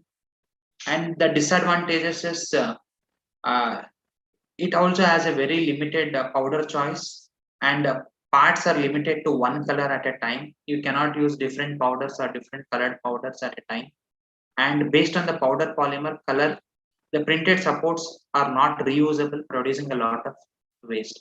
Okay, during the printing of the structure, the powder, whatever it is left out, cannot be reused again. So that is one of the disadvantages of laser sintering techniques. So the next technique is the high-speed sintering, and this is one of the. It is having new techniques where it is having a less market awareness, but this also involves printing of layer by layer, where laser technology is used to print it, but infrared lights or the ink is used to print the powder. It is similar to that of the laser technique, where the powder bed is there, which prints layer by layer, and the IR lamp then heats up the ink, melting the powder particles and fusing them to each other and layer by layer below. You can see how it prints. The powder bed is there. Using an infrared ink, the support structures along with the object is printed. Okay, this is just an example using a high-speed sintering how an object is printed. The process is repeated until the part is complete. The model is removed from the powder and finished with polishing or colorizing. So advantage is no waste is produced as excess unsintered powder which can be reused. It is cheaper than laser sintering, and different kinds of polymers can be used. It is flexible, it is durable, it is light in weight. The disadvantages is very less. One is technology is still relatively very new, and low market awareness is there. So this is how high-speed sintering works. So the last technology what I'll be discussing is the drop-on demand. The name itself tells you they'll be discontinued droplets falling on the substrate, so that the substrate gets heated and it gets melted and it gets converted into the desired structure. So a drop-on demand inkjet printer is a type of labeling system. So this is basically an inkjet printer whose printing head ejects discontinued droplets. You can see the discontinued droplets here onto the printing substrate to produce the image by the means of a heat-induced explosion of the ink bubbles. Okay, this is a different techniques where layer upon the layer it is created, where the discontinued droplet falls on the substrate, and by the means of an heat-induced explosion of ink bubbles, the object is created. So these are some of the technologies which are used using a 3D printing technology. We have discussed about what is fused deposition model, which is the commonly used. Then we have discussed about stereolithography, laser sintering, high-speed sintering, as well as the drop-on demand. These are some of the widely used 3D printing machines, and we have discussed about what are the mechanisms, how it works basically. And these are some of the various dosage forms, especially in the pharmaceutical technology, how a 3D printer can be used to prepare some of the tablets. In case of FDM, that is fused deposition modeling, we can print immediate release tablets. Many of the research papers are published where immediate release tablets are printed. A lot of evaluations, validations have been done. Orodispersible films like the buccal films or the sublingual films are prepared. Floating drug delivery systems, enteric and sustained release tablets have been prepared using a filament roll, that is thermoplastics or a polymer. Extrusion based 3D printer, biphasic release tablets, multi-active dosage forms, and powder based 3D printer, fast disintegrating tablets. See, powder based 3D printer, I'll be discussing about, there is only one product which is commercially available, which is US FDA approved product using a 3D printing technology. It is by a company called Apricia, where they have printed a tablet using a zip dose technology. It is nothing but a powder based 3D printing technology where fast disintegrating tablets are printed. And other is the zero order release tablets, where it uses the inkjet based 3D printing technologies. So these are some of the products which are printed using different types of 3D printing machines.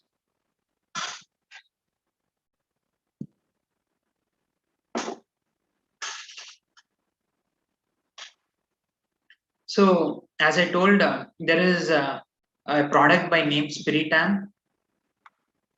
Spiritam is the first US FDA approved 3D printed pill which is commercially available.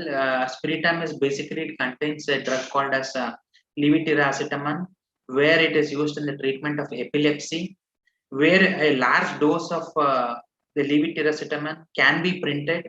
It is available in two strengths. One is 750 mg and the other one is 1000 mg. You can just see a picture of how a 3D printing, you can see the layer formation, how layer by layer it is completely printed, and it is based on the printing of powder based 3D printer, where the powder is spread on the substrate and using a binder solution, it is printed on a particular powder bed. It uses a powder based 3D printing technology. So Spiritam is the first FDA approved product. It is available in two strengths, 750 mg and 1000 mg tablets. Just a gist of how Spiritam is basically is all about. It usually use they have used a zip dose technology. Zip dose technology is nothing but converting the tablet into a fast disintegrating solution, mainly to increase the patient compliance and patients who are having swallowing difficulties, in order to overcome that, and as well as a high drug load up to 1000 mg in a single dose can be printed, and that uses three-dimensional printing to produce a porous formulation that rapidly disintegrates in a sip of liquid. Okay, immediately when you put in it to water, within few seconds, maybe around 5 to 10 seconds, the whole of the tablet gets disintegrated, and the Spiritum enhances the patient experience. Administration of even the largest strengths of levetiracetam, that is the active pharmaceutical ingredient is levetiracetam, with just a sip of liquid, and Aprecia has developed it known as the zip dose technology. So it is the mechanism is very simple, as I told, layer by layer powder using a bed fusion system. The first layer consists of the active pharmaceutical ingredient and excipients required for the matrix tablet. Subsequent layers consist of the binder liquid, which is deposited for perfect integration and aggregation. Okay, the powder bed consists of the active pharmaceutical ingredient as well as followed by the binding binding liquid, which is deposited for the perfect integration and aggregation between all of the successive and the identical layers. So this is a zip dose technology. You can see how intricate the porous tablets have been printed. You can see how this is just an view of it, where the structures are so intricate here. It is higher dose loads can be done, fast dissolving, and taste masking can also be done using a 3D printer. And this is the only 3D printed tablet which is available commercially. So the advantage is, one is it is a conventional fast melt. Unlike liquids and suspension, zip dose formulation require no measuring, and other technologies do not use any direct compression here, and multiple less limitation on tablet size and more room to design formulations. So these are the advantages of zip dose technology. So this was all about 3D printing. What I spoke was all about what is 3D printed, what is the history of 3D printing, what are the different types of 3D printing available, what are the mechanisms involved in 3D printing, and we have discussed about what are the what is the commercially available product in 3D printing. And let us slightly discuss about what is an STL file. As I told in the starting, in the beginning itself, when a concept is given or when an idea is put, the design is converted into an STL file format. Okay, it has to be converted into a STL file, then it is converted into a computer aided design, and then it is finally printed. So let us understand what is this STL file. Basically, STL file is done by a professional. It basically involves an engineering graduate or an engineering person, because this 3D printing technology is something new to us. As we pharmacists, we know how to formulate, but designing using a software or anything, it is more likely like a computer-aided drug design. So in maybe in future where now in the new education policy, maybe a lot of maybe you need to have a knowledge about the engineering aspect. Also, you need to have the knowledge of pharmaceutical aspect also. So combined together, we can create wonders. Maybe in the medical field also, where combination of both engineering and the pharmacy field will lead to a lot of innovations. So STL file format is commonly used for 3D printing, and the full form of STL is nothing but standard tessellation language or stereolithography. This describes surface geometry of 3D object without any color, texture, or other attributes. This format uses a series of linked triangles to recreate or reproduce surface geometry of a 3D. See, any 3D format, it is in the geometry of a triangle. Okay, if you see in a STL file, you can see that any STL file which has to be printed, it is in a geometry of a triangle shape. I'll be showing how the triangle shape it is there. Any file to be printed, it is usually the concept of a triangle form, adjacent triangles are formed, then layer by layer it is formed. So this format uses a series of linked triangles to recreate or reproduce surface geometry. Just show a figure of triangles. You can see the triangles here. Any object to be printed, it basically consists of the adjacent triangles here. And more the number of triangles, more is the resolutions, and less the number of triangles, less is the resolutions. So STL file is widely used because it is simple, light, and easy to be handled by 3D machines and software.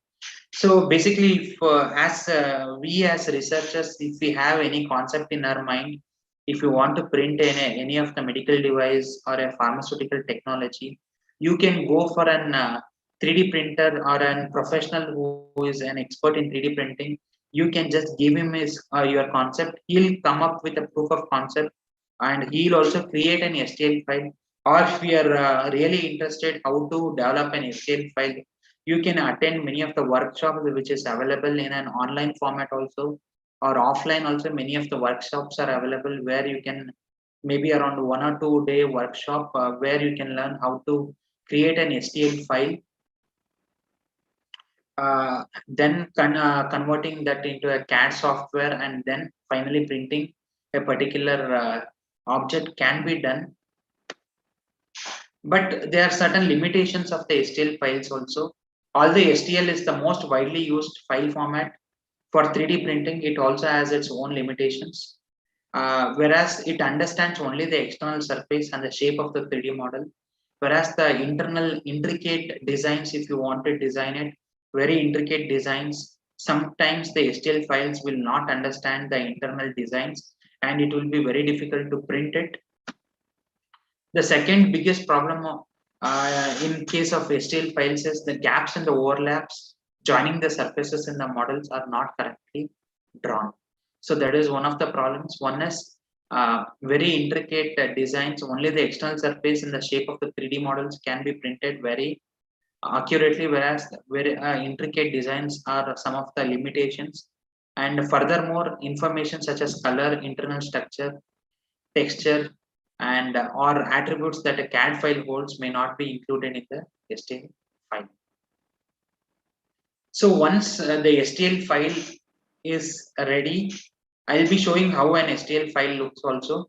Once the STL file is ready, you have to export that STL file using a CAD software. Okay, number of free CAD softwares are available in the internet today, and purchased softwares are also available.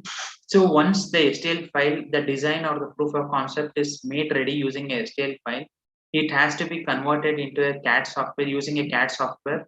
It has to be exported, and number of CAD softwares are available. Like Tinkercad is one of the CAD softwares which are available for exporting the STL files. The procedure is very simple: design, download for 3D printing, then the STL file is exported, and then it is printed. Another type of CAD software it is available, that is Autodesk Inventor, where this is a procedure where you need to select the iPro, print the 3D print preview it will give, then finally choose the desired resolutions, click OK. Then in the preview window, you can save a copy, and finally you can save as to STL file which can be printed.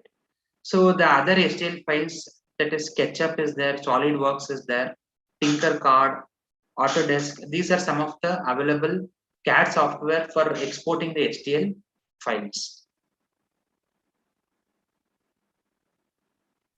So while exporting the STL files, two rules are very much important. One is the angle control and the other one is the vertex rule. Okay. This professional will do it, but as we as pharmacists, we need to understand what is this angle control or the vertex rule to improve the print resolution. Means, as I told, more number of triangles are formed, more is the resolutions, and less number of triangles are formed, less is the resolutions. So to improve the print resolution, it is recommended to have gaps between the triangles and change its angle deviation between the adjacent triangles. In this way, it will be easier to adjust how close objects are layered or tiled together. And in the vertex rule, since the triangles are adjacent to each other, two vertices with its neighboring triangles, this means the vertex of one triangle must not lie on the side of the another triangle. So that is the two rules. One is the angle control and the vertex rule. And finally, the conclusion regarding the STL file is it is an important aspect in 3D printing, and it serves as an interface between 3D model and 3D printer. And if you are starting with 3D printing, you can ask a professional to design the 3D models for you, or you can attend a workshop and you can get hands-on training on a creation of an STL file.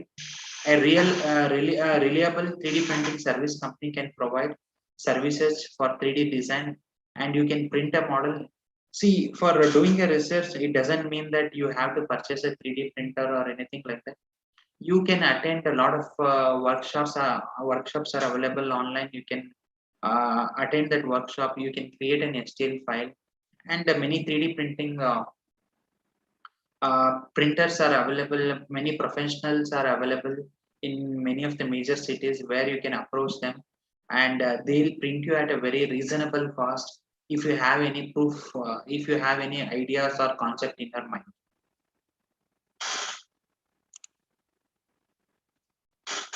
So as I told, more the size of the triangle, less is the resolution. So lesser the more number of the triangles, more is the resolution, and lesser the number of triangles, lesser is the resolutions.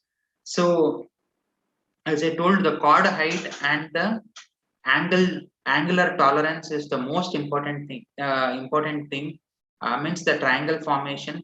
The angular degree should be around 15 degree by default, so that you will get a very good high resolution images are printed.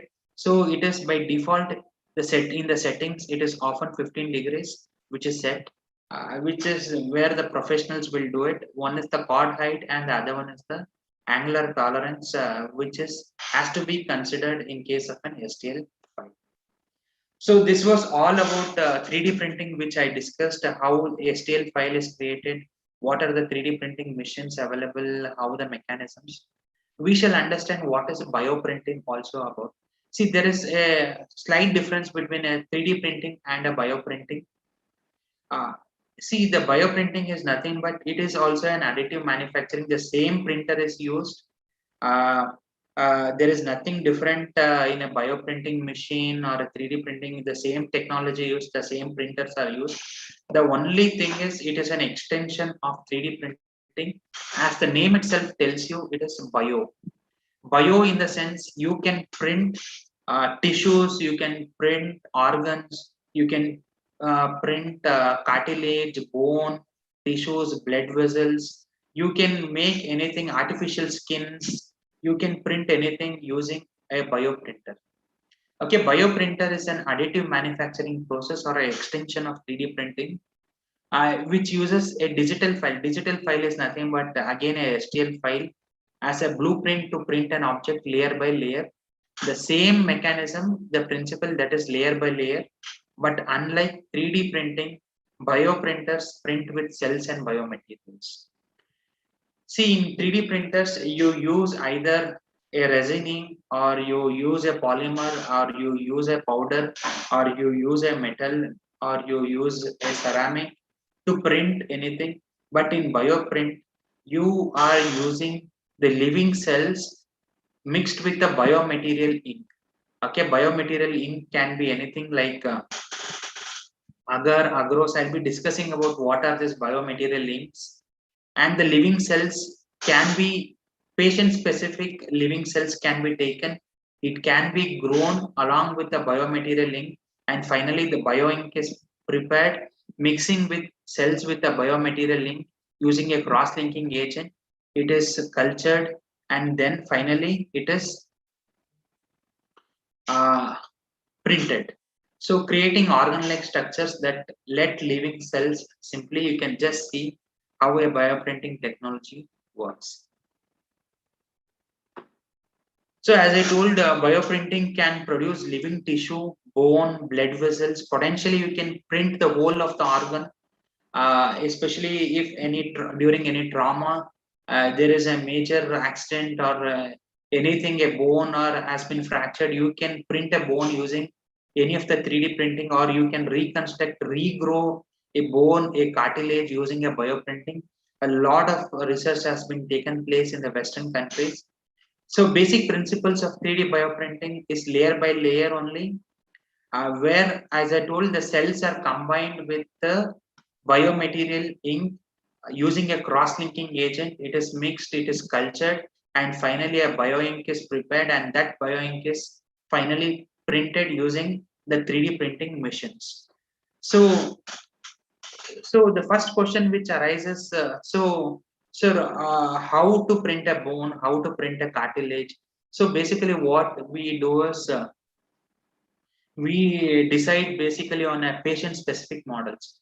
If a patient who has undergone some trauma or anything during an accident, if the mandible or any of the bone has been fractured, or any of the bone has been crushed, or whole of the mandible has been crushed, so it has to be fixed again with the same, maybe using a different material like the bone material only. So what we do is basically how to bioprint it is the main thing, what which you might be thinking.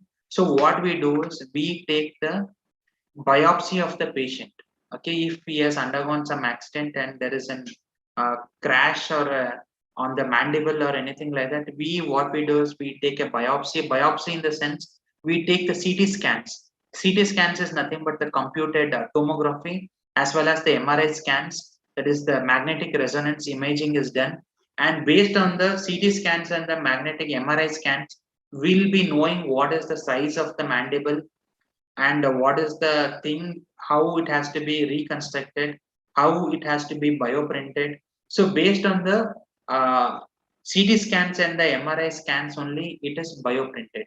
If you want to bioprint a prosthetic leg also, based on the CT scans or the MRI scans only, a bioprinted prosthetic leg or the orthotics can be printed using the CT scans. So 3D bioprinting is also increasingly used for pharmaceutical development and drug validation.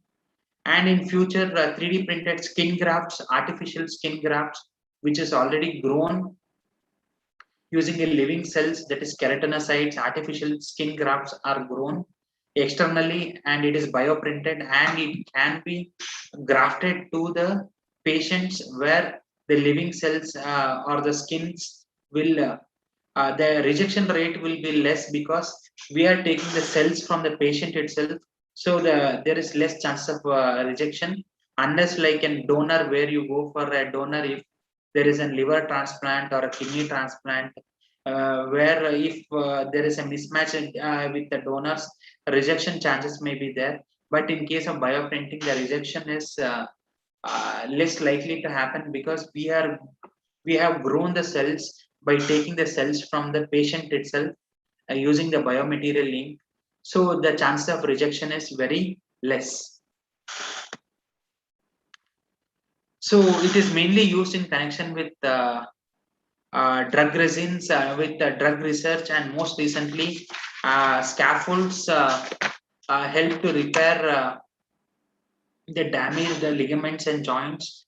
Cell scaffolds in the meaning which these are some materials that have been engineered to cause desirable cellular interactions to genetically to contribute to the formation of new functional tissues.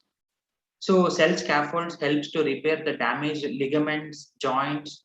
Bioprinting has been used in medicine since 2007. A lot of discoveries have been taken place, especially in the healthcare sector, where tissues, cartilage, organs, anything can be printed. So this simple technique enables researchers to fabricate geometrically well-defined scaffolds, and it is expensive, but when compared to most of the technologies which is available, it is quite inexpensive. High throughput means when there is an donor exchange, but it can be 3D printed and it can be placed. But the only challenge is the ethical challenges are there, where a lot of regulatory concerns are there. So this is a barrier for bioprinting.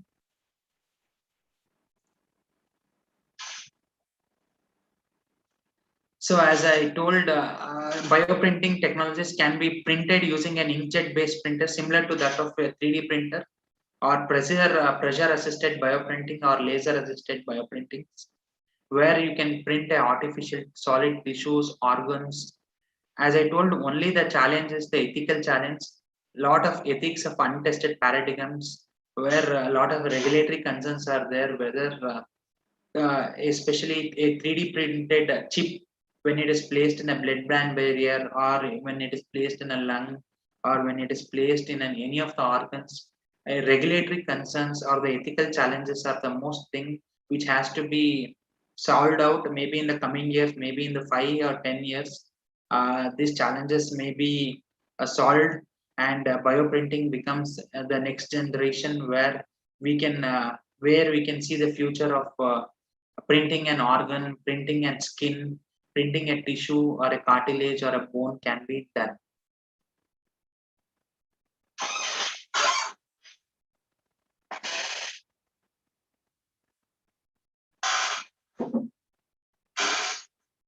So this is the basic mechanism of bioprinting, how bioprinting basically works.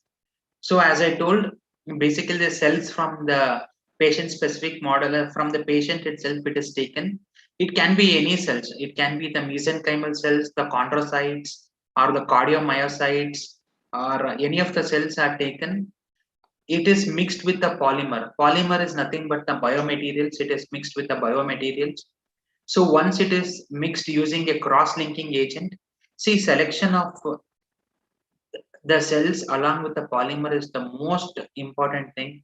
Selecting the right type of polymer for a right type of living cells is the most important thing, and the selection of the cross-linker is the most important thing, because a lot of parameters plays an important role, like the cell density, cell volume, temperature, viscosity.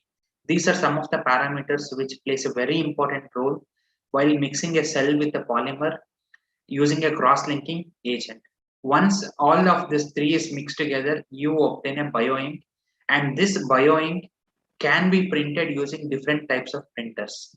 Okay, it can be an extrusion-based bioprinting, inkjet-based bioprinting, laser-assisted bioprinting.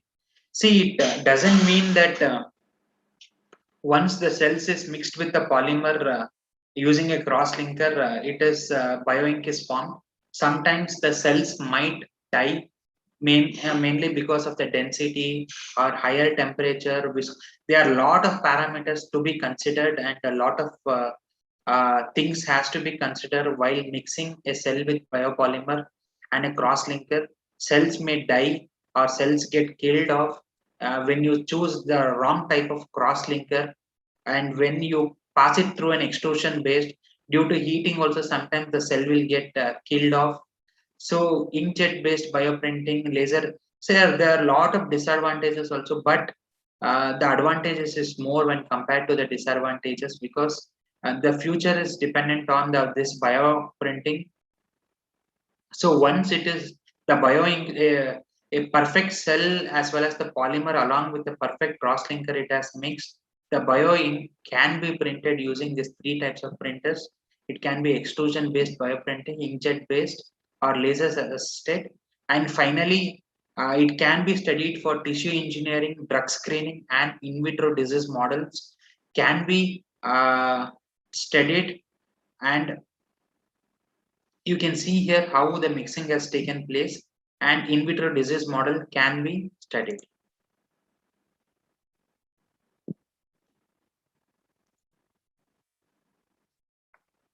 So what is this polymer used along with the cells? What type of polymers can be used?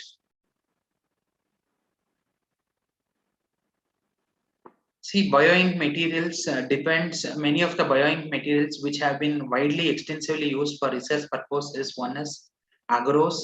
Agarose is a naturally occurring polymer. It is a polysaccharide extracted from seaweed. The advantages of agarose is it is non-toxic cross-linking. It is having an high stability. The disadvantage is it is not degradable and it is having a poor cell adhesions. Similarly, alginate, it is also a naturally derived biopolymer from brown algae. It is also having an advantage of rapid gelation, high biocompatibility. Disadvantage is poor cell adhesion again and slow degradation kinetics. And most of you are aware with chitosan. It is a polysaccharide obtained from other skeleton of shellfish, and it is also having a very good biocompatibility, antibacterial properties. And the disadvantage is it is having a slow gelation rate. And other polymer bioink materials which are used as gelatin. Again, it is obtained from an animal source, that is collagen. Hydroxyapatite. Hydroxyapatite is basically used for printing of bone and cartilage because it is having a very good rigidity as well as strength. It is high strength and rigidity is there. And disadvantage is low printability because bioprinting and hard material is very difficult. So low printability and limited tissue specificity. And other polymers which can be used is polycaprolactone, polylactic acid, polyglycolic acid. These are some of the polymers which can be used, which are biodegradable thermoplastic polymers, which are easily compatible, and it is having high strength and rigidity. But most of them are having a low cell adhesion, or the poor cell adhesion is there. And pluronic F127 are also the polymer bioink material which can be mixed with the cells. So these are the bioink materials which are commonly used. So what type of cells can I use? That is the thing, what type of cells can be mixed with what type of biomaterials. So before that, what type of extrusion machine or what type of printing machines can be used? See, you can see the first three, that is the extrusion based 3D printer, inkjet based 3D printer, and stereolithography is biocompatible, means it is compatible with the cell and you can print it. Whereas FDM machines are not cell compatible, where you cannot print an bioprinting machine, or you cannot print a cell using an FDM model. Whereas you can use an extrusion based inkjet. Extrusion based, see, even FDM is also an extrusion based, where you cannot use an hot extrusion based because the filament rolls are comes to the hot extruder and finally gets printed. But in an extrusion based, without melting, you can through the pneumatic pressure you can force through the micro syringe through the extrusion based. That type of printers can be used which are cell compatible. So quite number of advantages and disadvantages are there. Advantages is printing speed and structures can be highly controlled, high resolutions are there.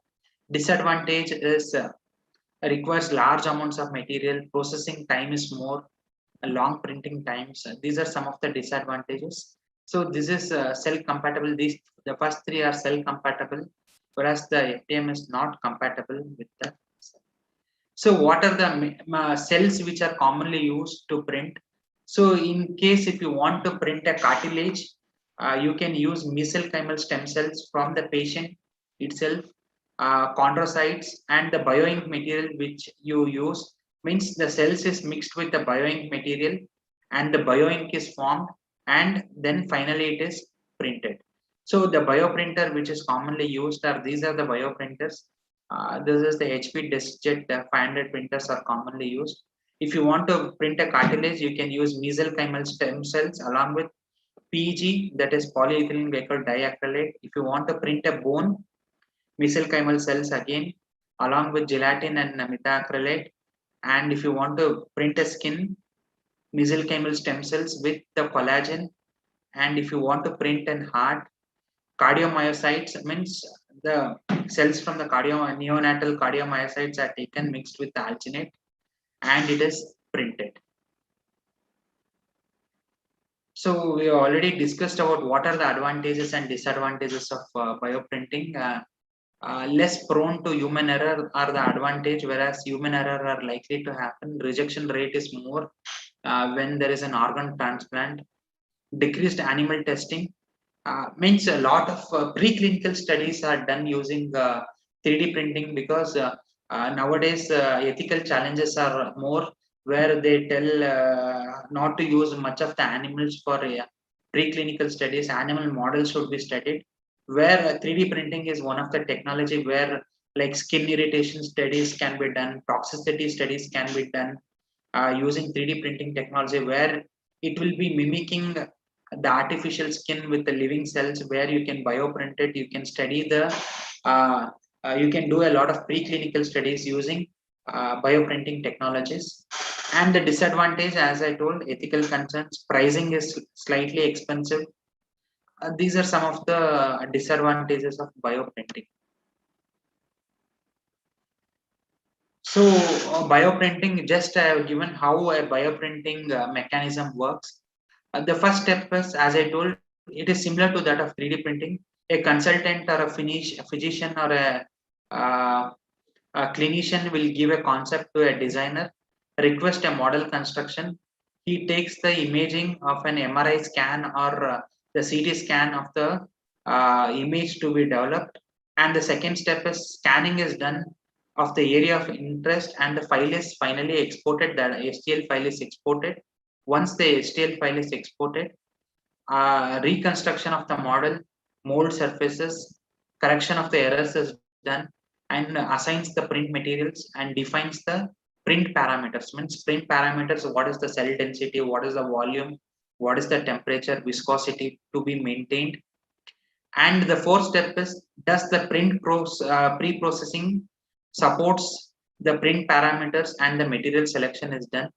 And finally, in the fifth step, you can print the model, whatever the model, clear supports are done.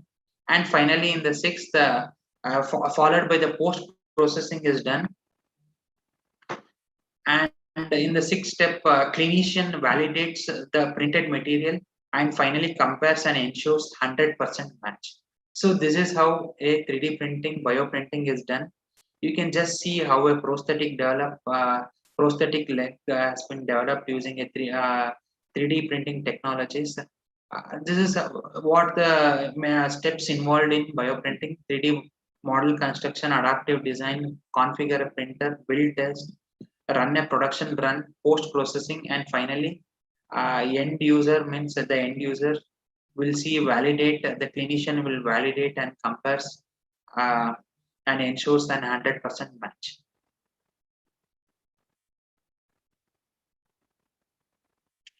So bioprinting has shown strong promise in tissue engineering and drug discovery. For in case of bone regeneration, hydroxyapatite, titanium, tricalcium phosphate, these are the materials which are mixed with the cells for bone regeneration. If you want for a drug release, some of the polymers like the PCL, PLGA are commonly used. For soft tissue fabrications or organ printing, we are using agar, chitosan, alginates. And for concept modeling, TPU, that is polyurethane, or silicons are basically used.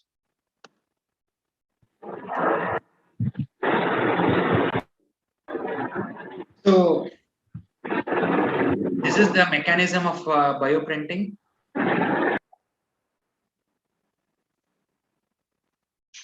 This is the mechanism of bioprinting, as I already discussed about. If in case if you want to bioprint a hard material like bone or cartilage, here the binder droplets are constructed for scaffolds, and the culturing is done, and the culturing is converted into a implantation, and finally regenerated tissues are developed. In case of a bioink, you can print a hard material as well as a soft material also.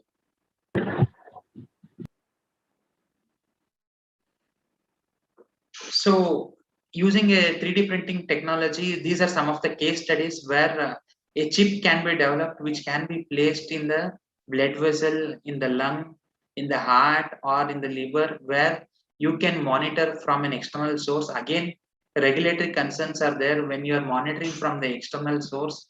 Lot of regulatory issues are there, but a lot of research have been happened using a 3D printed chip. You can monitor a patient specific diagnosis can be done, what is going on in a patient's body, and it can be monitored. And recent technologies like before an heart attack happens, you can monitor whether a patient will encounter a heart attack or not. Many of the things can be studied using a 3D printed bioprinted tissues can be developed.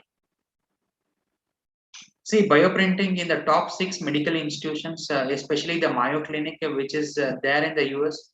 Many of the universities like the Massachusetts Institute of Technology, Mayo Clinic, Pennsylvania University, Harvard University, they are into 3D technology.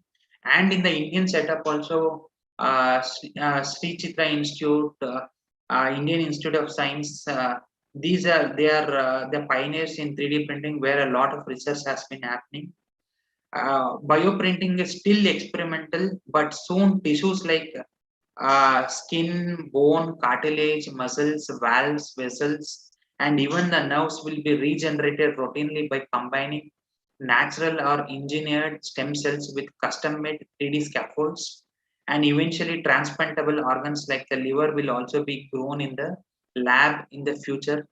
Maybe in down the lane in another 5-10 years, we can grow a liver or a kidney in the lab setup itself. So Mayo Clinic, uh, the world-renowned Mayo Clinic has been using 3D models since 2008 while planning an operation to separate conjoined twins. Since then, the doctors across all specialties have found ways to apply 3D models, and the organization now uses the technology on a broad spectrum of activities. So a lot of top universities, a lot of research is going on. This is just a case study where a bioprinted cornea has been printed. You can see a bioprinted cornea here. Dr. Conan of Newcastle University watched a 3D cornea made of human stromatal cells, where a bioink is along with the cell and the biomaterial is mixed together to form a bioink, and using the stromatal cells it has been printed. And these researchers bioprinted using collagen based bioink containing encapsulated corneal keratinocytes to create the corneal structures. So this is a case study where a bioprinted cornea has been already been used, and a lot of research has been. And coming to the Indian setup, there is a lab called as the Big Innovation Lab. They've also designed a 3D printing machine, 3D printing, bioprinting machine, as well as they have developed a artificial skin. Uh, uh, that is a next big innovation lab incubated at Bangalore, supported by a number of grants by Karnataka, and a customizable 3D bioprinter has been designed especially for the Indian context. And so there is some of the case studies where a 3D printed CT bone implant for mandible augmentation. You can see the mandible augmentation. Maybe during a trauma, it has been crushed, and you can see a cranioplasty and orbital rim implants have been developed using a 3D implants. 3D printing enables the production of implants using engineered porosity. The same porosity what a living bone or a cartilage has, the same technology has been used. A hyperplastic bone can be implanted under the skin as a scaffold for new bone to grow on or used to replace the lost bone matter altogether. So HP is made from a naturally occurring mineral called as the hydroxyapatite and is currently used in reconstructive surgeries, especially during trauma. So with some of the case studies, what we do at JSS, we also, as I told, we have just formed a special interest group. There are many special interest groups at JSS, and there is a special interest group in 3D printing also. So to start with, we basically started from last 1.5 year. So to start with, what we did is we just printed a nasal stent. So we designed a nasal stent and we evaluated the nasal stent, especially for treating sinusitis. So when there is a sinusitis, usually there will be fluid deposition. You can see the fluid deposition here, and inflammation will be there on the forehead. So what usually the clinicians will tell is go for a surgery, and after the surgery also, once the surgery is done, the fluid is drained off and the inflammation, everything is drained off. Again, the patient may encounter after 2 to 3 months what happens. There will be again formation of the scars and again there will be deposition of the fluids. So in order to go for a second time surgery, what we have done is we have developed a nasal stent which will be placed in the drug-loaded nasal stent, which will be functional endoscopic surgery is done, and once there is surgery has been done, the excess fluid has been drained off. Again, there will be chances of inflammation, scar tissue, and the polyp growth will be there in the forehead as well as in the regions. So, in order to prevent the growth of the scar tissue, what we have done is we have developed a nasal stent, and again there will be closing of the sinus, which will lead to a lot of complications for the patient. So again the patient may need to go for a second surgery. So in order to prevent the second surgery, what we have done is we have developed a nasal stent which prevents from the scar tissue growth as well as the inflammation. We have, in order to reduce the inflammation, we have loaded the nasal stent with a drug called as mometasone furoate, which is an NSAID drug, which is an steroidal drug, which what it does, it reduces the inflammation.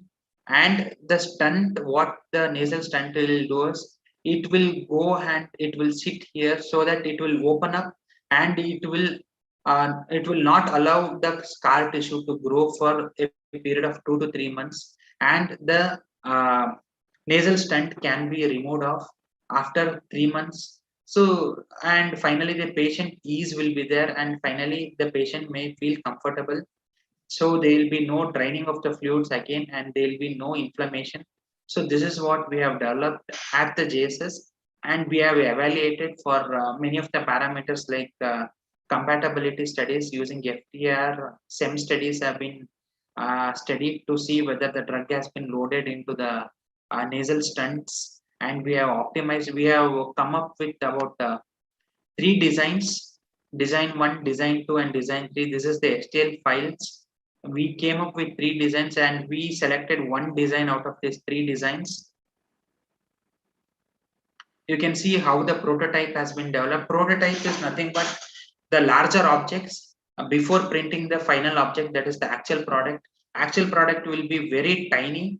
Before that, you have to understand how the mechanism will happen, how the mechanism has to happen. So we have to do a prototyping of that. So we have printed a larger object of that. So how the mechanism usually works, how the opening mechanism opens when the 3D printed nasal stent, when it is placed into the nasal region, it has to open up, and how the opening mechanism will take up.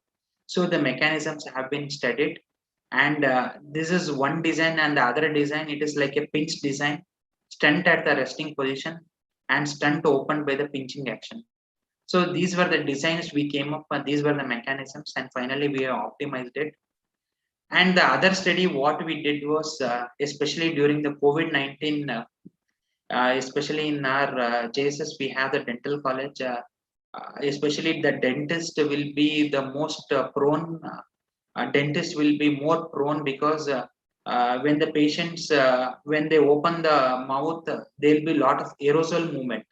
So in order to avoid uh, although the dentist will be wearing all the gowns and all these things or the mask, then also chances of contamination may be more, especially during the COVID-19. So what we planned was to equip ENT and dental doctors with safe to use suitable instrument devices to examine the affected or the potential COVID-19 patients, to conduct minor procedures and handle high risk patients while maintaining safe operating environment. Means instead of the dental mirror, you can see the dental mirror or the dental kit, instead of the regular size, we have created a long elongated dental mirror, so that the dentist can hold the dental mirror at a long distance and he can observe it. So that this is 3D printed and this is coated with antimicrobial coating is done for this equipments, and modified instrument with higher safeguards that prevent further more contaminations and decreases proximity of the patient, so that you can maintain a quiet distance with the patients, minimizing the risk to the doctors and assistants from the aerosol and surface contaminations, and disposable kits that break the chain of transmission. So this is the prototype which has been developed, and this was the design what we designed. So long elongated dental mirrors, dental sets have been developed. You can see here the rubber clamp or the rubber dam clamps are also been designed. Means only the area which has to be, example, there is a tooth to be extracted, the remaining tooth can be covered with a rubber dam clamp, which is a 3D printed rubber dam clamp. Only the tooth which has been there is exposed here. And in case of ENT, the nasal speculum has been developed, and filling instrument, elongated filling instrument has been developed. So some of the things which is possible at our end, we have just at the initial stages we have developed this during the COVID-19. So at the end, what are the future prospectives considering in the Indian setup? One is precision medicine in the country is considered to be at an early adoption stage. And in a country like India with over 4,000 population groups and significant percentage of consanguineous marriages, presents a high risk and prevalence of many inherited genetic disorders that require attention for early diagnosis, right treatment and management. And India has a heavy burden of inherited diseases driven by unique genetic characteristics in the populations. And it is reported that Indians witness a loss of around 23 billion from their annual income in treating or getting tested for non-communicable diseases. So the global genomic industry is predicted to grow at around 18% in the next 10 years, and India is expected to be a major stakeholder. So in India, precision medicine is being practiced in only several specialties like oncology, cardiology, psychiatry, and diabetology. So it is already being embraced in India to a reasonable extent, especially in cancer, where uh, uh, target specific treatment like the nanomedicines are there. Each individual is an island, and so now that the molecular complexity of diseases has been deciphered, and the role of genetics, environment, and epigenetics are clearly telling us that we all need to receive treatment designed for our physiology and the body type.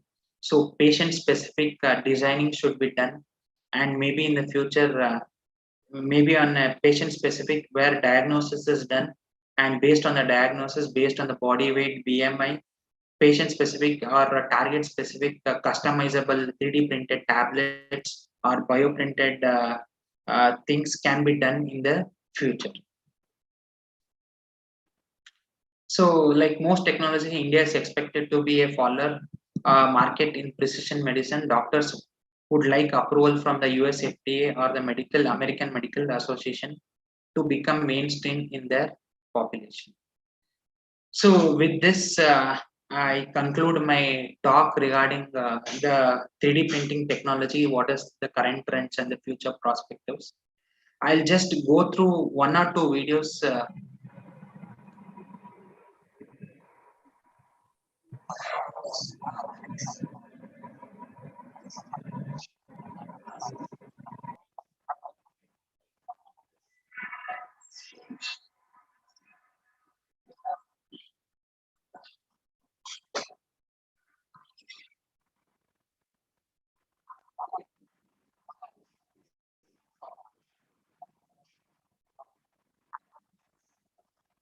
It's not showing anything, sir.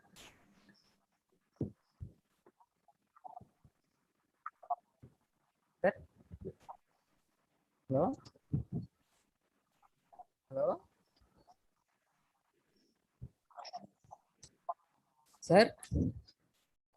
Hello, sir? Hello, Madam? sir. Yes.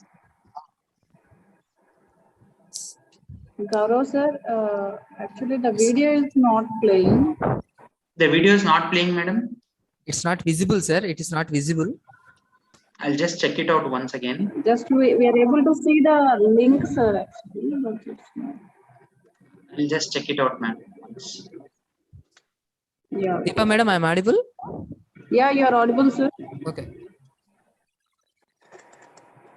Ma'am, is the video visible now? No, sir, it's not visible. Sorry, madam. Maybe it is in the other format. I think these are It's videos not which these are some of the videos which are available in the YouTube. Where if you go to the Formlabs website, you can see a lot of dental applications in 3D printing, and you can just see how a 3D printed US FDA pill can be printed. These are some of the videos which I had downloaded. You can, it is easily available in the YouTube, madam. So Thank you, sir.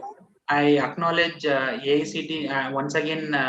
I thank AICT for giving me an opportunity. I thank the principal, organizing committee members of Annamachari College of Pharmacy, Rajampet, for giving me an opportunity to deliver a talk on 3D printing. I thank Jesus Academy of Higher Education and Research, the principal, Jesus College of Pharmacy, Mysore, for giving me an opportunity to deliver a talk on 3D printing. Thank you very much. Thank you, sir. On behalf of Annamacharya College of Pharmacy, we thank you for a very nice presentation. And the topic is really very interesting, sir. Moreover, it is also very informative. So indeed, you have explained it very simple and very with good patience. Thank you. Thank you once again. Thank you sir. very much, madam. Thank you very much, madam. Yeah, this is please accept the certificate as a token of appreciation, sir. Gaurav, sir. Thank you very much, madam. So we'll send it through the mail, sir. Okay. Yes, Thank madam. you. Yes, Thank you madam. once again for accepting your invitation. Thank you very much, madam, for giving me an opportunity. I thank Dr. Dwarakanath, the principal, and the organizing committee members for giving me an opportunity. Thank you very much. It's our pleasure, sir. Thank you. Yes. So with these two informative and most interesting sessions, the morning session is concluded. So dear delegates, the afternoon session commences at 2 o'clock. I request all to be in time. Thank you for your support and patience listening. Thank you once again. Have a nice day. Stay home, stay safe. Thank you, sir. Thank you. Can I log?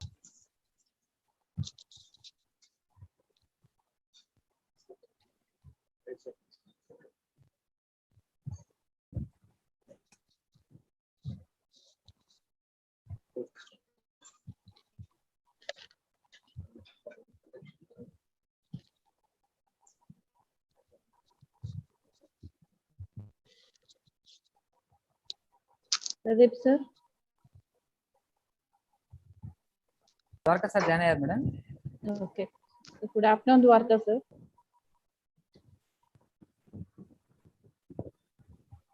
Deepa, madam, join here. Sir. Nagavani, madam, join here, sir. Start. Madam, principal madam join ayyar madam. You can start madam. Yeah. Okay. Start Jaydeepa. Okay, sir. Thank you.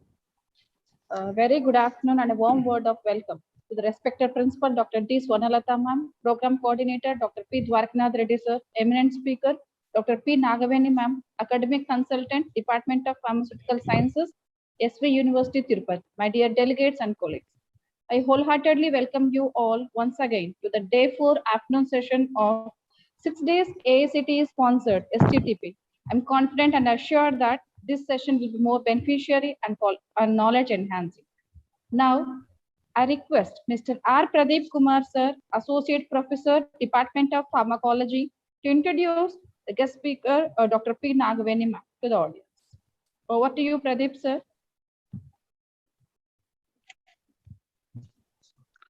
Good afternoon, one and all.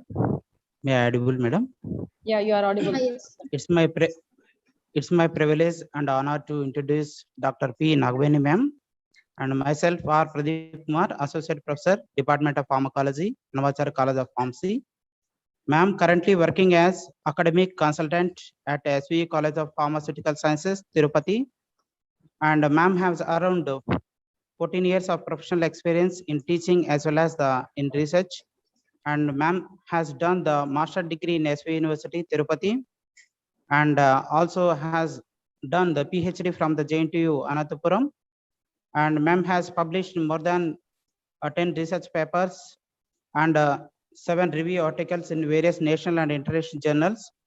And ma'am has attended and as well as participated in the various seminars, conferences, FDPs, and workshops at various regions of the college and as well as the universities. And ma'am has various additional skills in the NSS unit at the university level.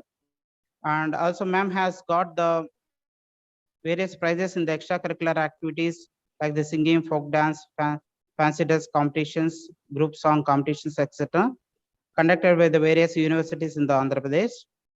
With this brief introduction, I invite Dr. P. Nagaveni ma'am to the session. Over to the ma'am.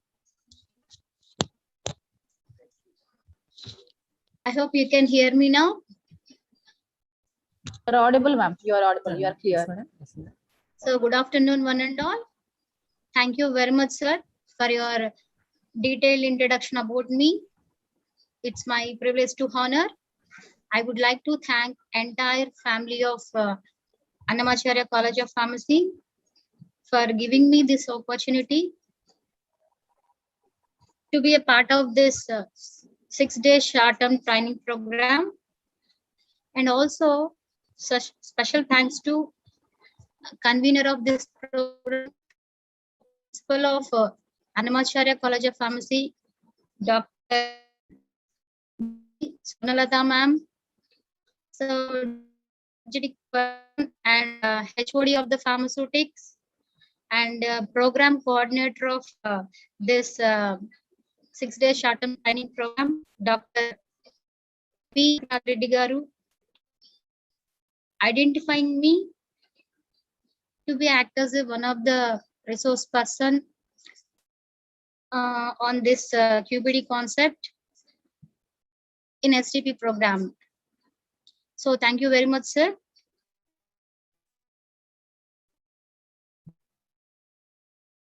So can I share my slides?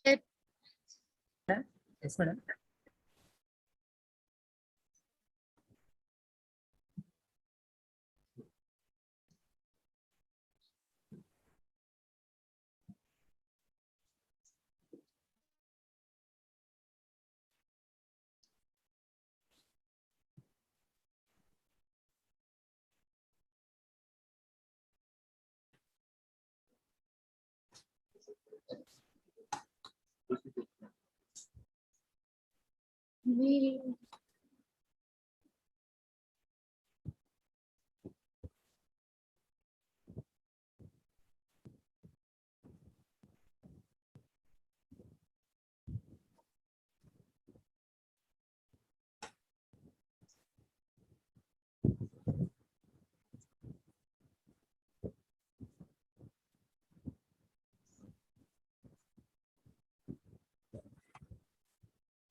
Madam?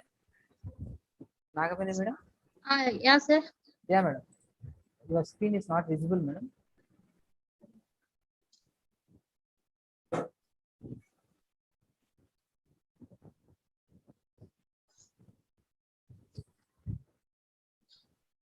I'm sharing the screen, sir. Yeah, madam. Oh, okay. It's coming. Madam. Yeah, madam. Am I audible, sir? Yeah, madam. Screen is also visible, madam. Shall I start?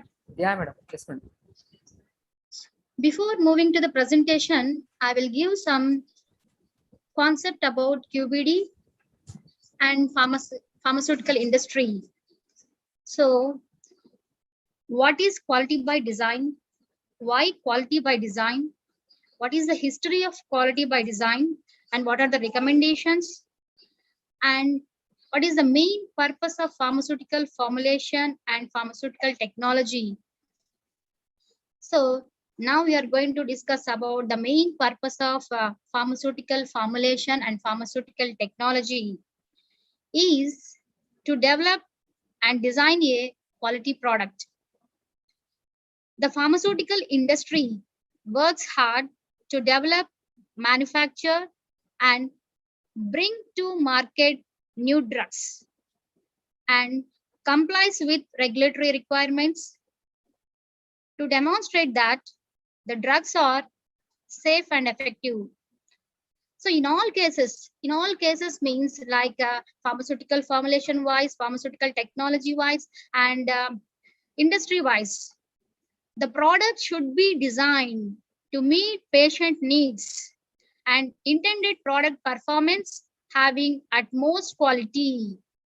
So there is a one new approach for drug development could increase efficiencies and not only efficiencies, provide regulatory relief and flexibility and offer important business benefits throughout the product's life cycle.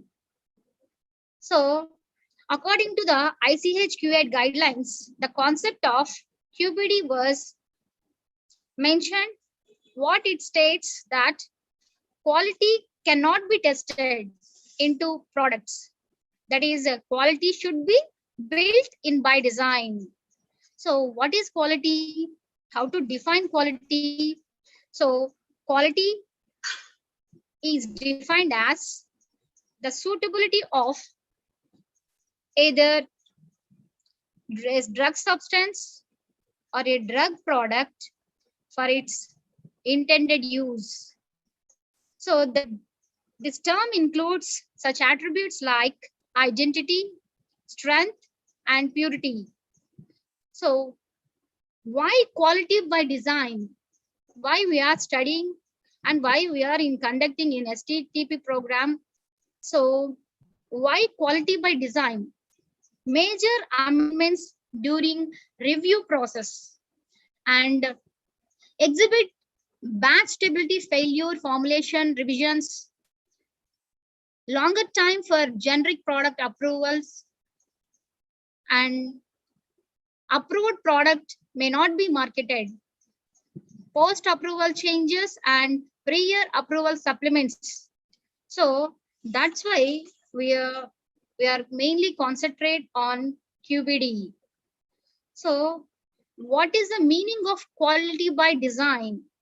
So it means designing and developing formulation and manufacturing process to give a predefined quality. So quality by design requires mainly understanding of how formulation and manufacturing process variables influence on the product quality. So quality by design ensures mainly product quality with effective control strategies. So what about the history of QBD? So the quality by design concept is first outlined by quality expert Dr. Joseph M. Joran. He believed that he believed that Madam, excuse me, Qual- madam. Sorry to Ah, disturb sir. you, madam. What, Slides sir? are not moving, madam. Sir, before going to start the slides, I am giving introduction about Okay, that, sir. Okay, madam. Thank you. So this is only history about QBD. Right. Oh, fine, So madam. Thank you. after that, I will continue, sir. Okay, madam. Thank This you. is only introductory point about Fine. QBD, sir. Fine, madam. Thank you. So why we are studying and what is the QBD purpose? I am telling this information. So one more scientist, that is Woodcock, defined high quality drug product. So here, how to define high quality product? So it is a drug free from contamination and delivering the therapeutic benefit promised in the label to the consumer. And one more recommendation for QBD, the US FDA administration encourages risk-based approaches and the adaptation of QBD principles in drug product development and manufacturing regulations. So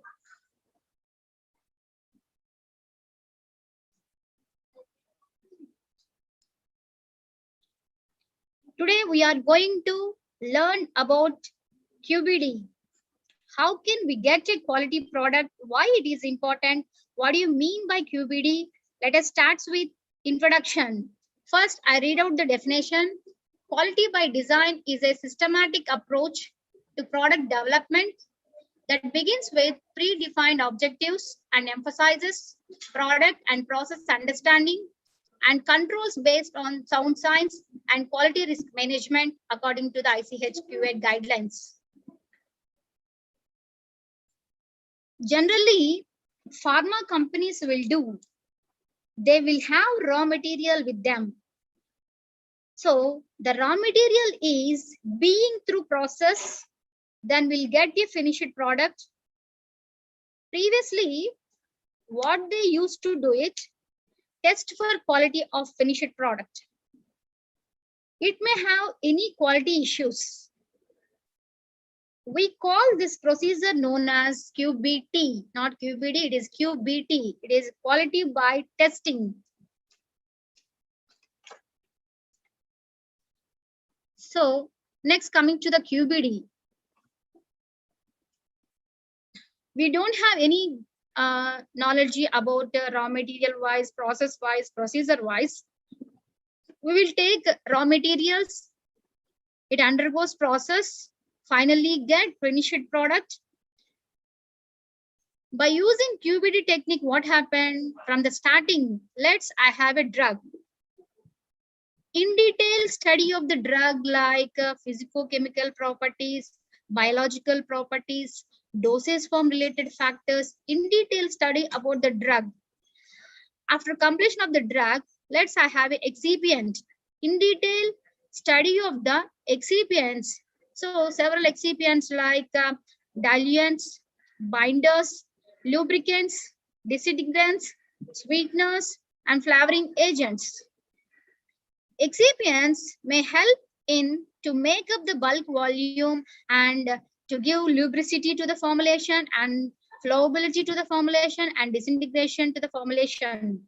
So we studied in detail study of the excipient. After completion of excipient, we go for next step, that is a process step. How to define process? Mainly in which different chemical substances including active drug combine to produce a drug. Next, go for procedure. It depends upon the type of dosage form. So like tablets, capsules, emulsion, suspensions. So design of experiments and statistical analysis have been applied widely to the formulation development and are useful in the process. So from the drug to process, we have done so much of work here. And also we are going to check the quality before producing the finished product. There is a less chance of quality issues. This total process is known as quality by design. Next, let us discuss about objectives of QBD. The main objective of QBD is to achieve quality products. Already we discussed how will you get the quality product. Next objective is to achieve positive performance testing. So mainly here, what should be tested in performance testing? So performance testing can involve quantitative tests done in laboratory or in some scenarios occur in the production environment. The performance requirement should identify tested. There are typical parameters including like processing speeds, data transfer rates, network bandwidth, and workload efficiency and reliability. Performance management tools are a type of HR softwares. For a positive performance testing purpose, there are HR softwares are used. So this softwares that helps in organization just track the employee performance. This software uses just to track the employee performance in a consistent and measurable way. Finally, it gives that cross-functional departments are working effectively or not collectively towards achieving the same goal, that is quality product.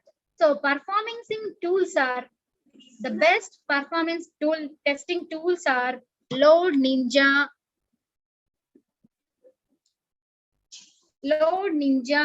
and Load View, Stress Stimulus, Apache JMeters, Rational Performance Tester, and Silk Performer. Next, coming to the ensure combination of product and process knowledge gain during development. This will understand in some designs only. By using QBD tools to ensure combination of product and process knowledge gain during development. Next, go for benefits of QBD. So, what are the benefits? First benefit is eliminate batch failure. How to eliminate batch failures? Some pharmaceutical sectors issues facing. However, they are to suggest that pharmaceutical development and manufacturing can be improved. So sometimes these issues fail and so batch failures, we have batch failure just thrown out. Like we recalls, one can go to the USA website, but there is a diesel failure and adverse events occur. We have to minimize issues with the help of QBD tools. But how can we eliminate batch failures? We have to focus on the process and not people. Every employee comes to work to do a good job. Immediately in industry, create quality charts, make it public. Some measurable two key performance indicators are there. We should deploy today the quality escapes and quality captured. Simultaneously, we have to eliminate the batch failures, minimize the deviations and costly investigations. So by implementation of new technology require empowerment of technical staff and simultaneously increasing the manufacturing efficiency, reduce the cost, process rejections, and sometimes by using advanced online monitoring systems like near IR, handled Raman spectrometer, online particle size analyzer, etc. These and all for better understanding of the process. So continuous improvement. One more benefit is that is continuous improvement. According to the ICH Q10 guidelines, it facilitates innovations and continual improvement through the product life cycle with three key objectives. One is achieve product realizations that allows delivery of the quality product and establish and maintain a state of control by utilizing effective monitoring and control system of the process. So finally, we'll get better design of the product with less problems. Next, benefits of the FDA. So already the US FDA administration encourages risk-based approaches and adaptation of QBD principles in drug development and manufacturing and regulations. So mainly it gives scientific-based analysis and more flexible in decision making, provide better consistency and decisions made on science only, not empirical information. It is review. Let us discuss about approaches to the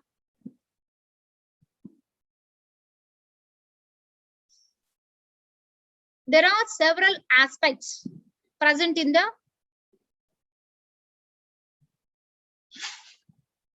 one is pharmaceutical development, manufacturing process, process controls, product specification, control strategies, and life cycle management. So there is a differentiation between current approach and QBD approach.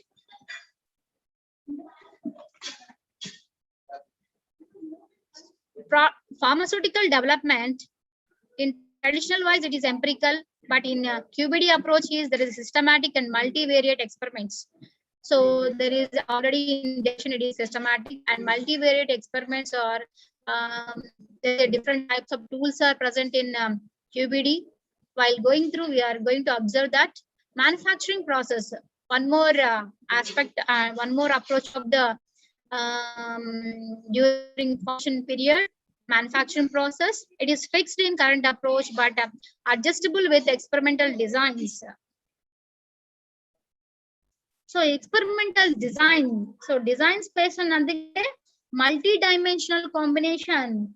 So Bhupendra Singh, Bhup sir already discussed about the design space.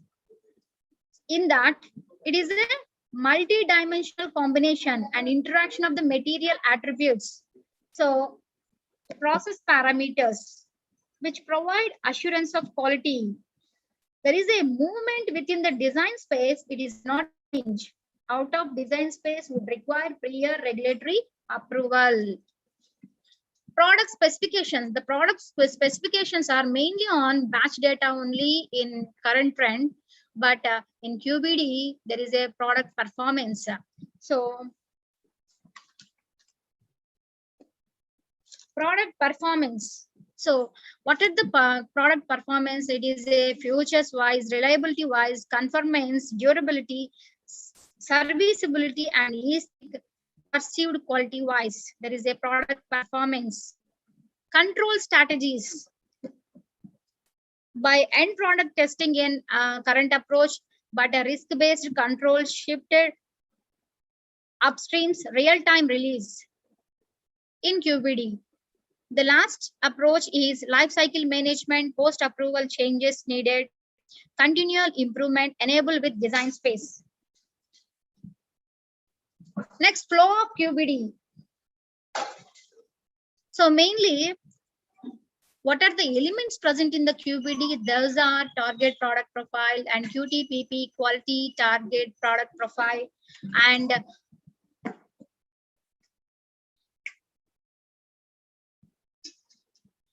control stats, risk assessment, and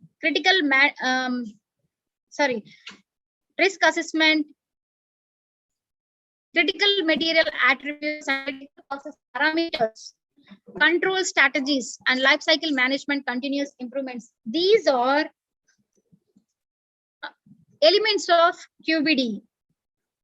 Target product profile. So how to define target product profile? That is QTPP. It is a term that is an ordinary addition of target product profile for product quality. In QTPP, what are the products profile? quality target product profile. During formulation, there is a drug release should be this much and disintegration should be this much. Dosage form like parenterals, tablets, capsules, like that. All together, it is called as product profiles. Quality target product profiles. This target product profile,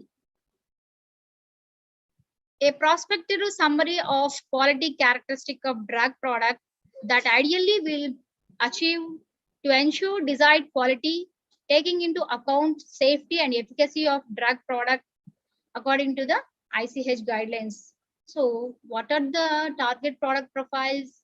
Examples: dosage form, route of administration, dosage strength, pharmacokinetics, and stability. The target product profile is a not only product quality characteristics, it is also a patient and labeling centered concept because it identifies the desired performance characteristics of the product related to the patient's need, and it's organized according to key section in the drug. So next element is quality target product profile. So it is a quantitative substitute for aspects of scientific, safety-wise, efficacy-wise that can be used to design and give best formulation and manufacturing process. The QTPP should only include patient-relevant product performance. It is a term that is an ordinary addition of target product profile for product quality. This element, the QTPP, is related to identity, assay, dosage form, purity, stability in the label. Next element of QBD is critical quality attributes. How to define critical quality attributes? It has been defined as a physical, chemical, biological, or microbiological property or characteristic that should be within an appropriate limit, range, or distribution to ensure the desired product quality. Critical quality attributes are generally associated with drug substances, excipients, intermediates, and drug products. What are the quality attributes of drug product? May include identity, assay, content uniformity, degradation products, residual solvents, drug release, moisture content, and microbial limits. What about physical attributes? They are color, size, shape, order, score, configuration, and friability. These attributes can be critical or not critical. The critical quality attributes again divided into critical material attribute and critical process parameter. So these critical material attributes of a drug substance, excipient, and in-process material is a physical, chemical, biological, or microbiological characteristics of an input material that should be consistently within an appropriate limit to give the desired quality of that drug substance, excipients, or in-process material.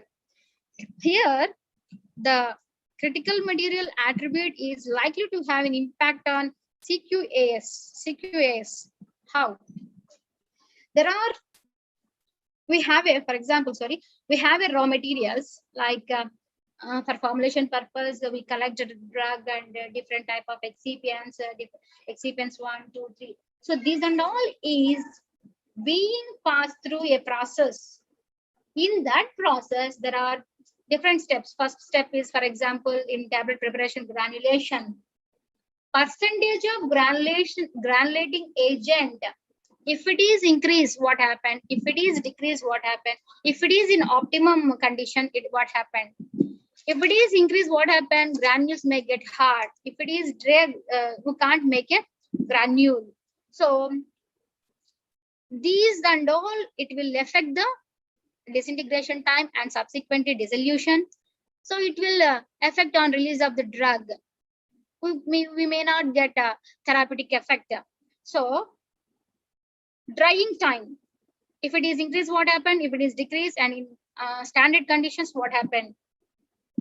And one more process is punching. So forces of punching, if it is increased or if it is decreased, if it is in optimal conditions, what happened?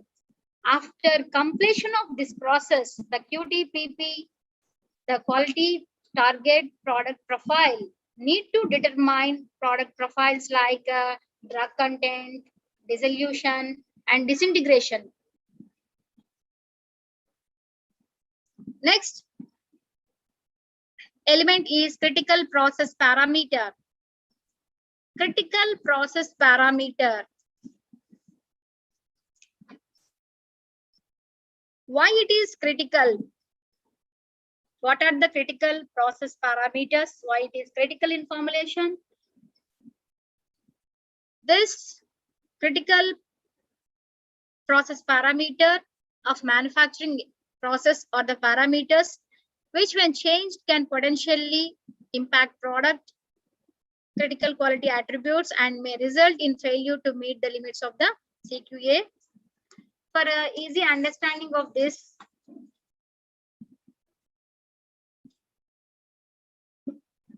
it is a operation.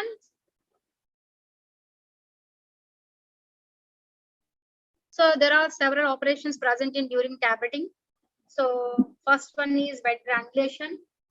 And wet granulation is a powder particles are adhered together to form a larger particle, multi-particle entities.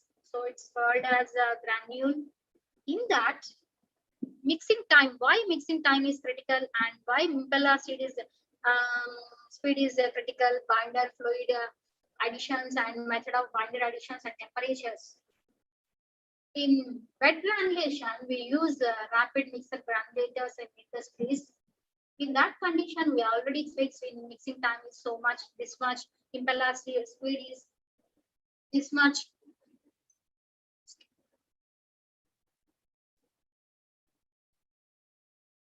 And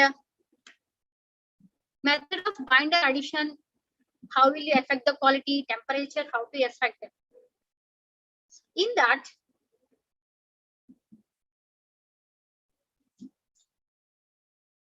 take mixing time. So uneven distribution of granules, we can't make the product quality. Impeller speed, if it is more, we get fine granules. If it is low, we get coarse granules obtained. It will affect quality of product. It will affect quality of the product. Too much of concentration of binding agent is added to the formulation. What happened? It will affect the hardness of the tablet. So, what about temperature? Optimum temperature of granules found to be 70 degrees centigrade, where no further drying phase was required. Tablet with good mechanical strength were obtained. So, further increasing the temperature produced large granules and reduced tableting property. So, for this purpose, double bone blenders and fluidized bed dryers used in drying. So, and milling purpose also, milling speed, screen size, and feeding rate also influence and the quality of the product. Mixing also, order of addition. So these and all are critical. So critical factors influence on the product quality. Compression, pre-compression force. Pre-compression force mainly required for removing the entrapped air during compression. So finally, the hardness of the compressed tablet predominantly governed by main compression force. Dwell time. So how to define dwell time? In the tablet compression, dwell time is the time that punched head remains in the contact with the compression roller. The punch head remains in contact with the compression roller.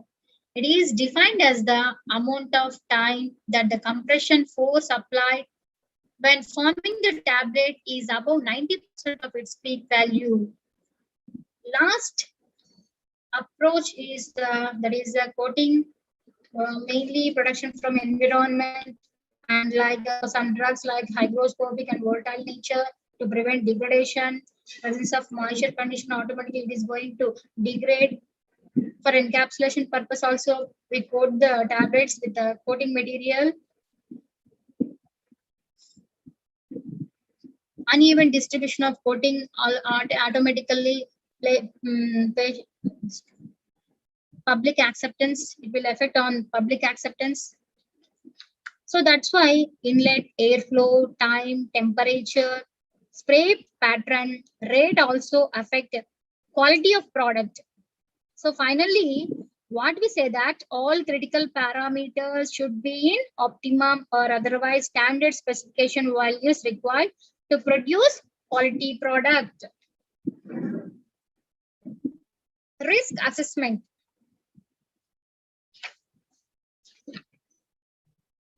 Risk assessment.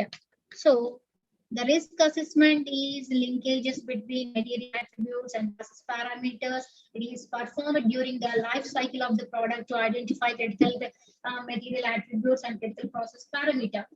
So risk management methodology. So in this, while we are designing a formulation, we require process, materials, and facilities. After these three requirements are very useful. These three will help in manufacturing of a tablet, the process, material, facilities. The three will help in manufacturing of a tablet. Then it is go to distribute the distributor. After completion of the manufacturing is completed, the product will get, that product is going to distribute to distributor. Then it is supplied to the patients. In between this space from design of formulation to the patients, the drug from the design to it reaches to the patient, there is a opportunities to impact risk using quality risk management. Now let us discuss about design space. It is a multi-dimensional and multi-dimensional combination and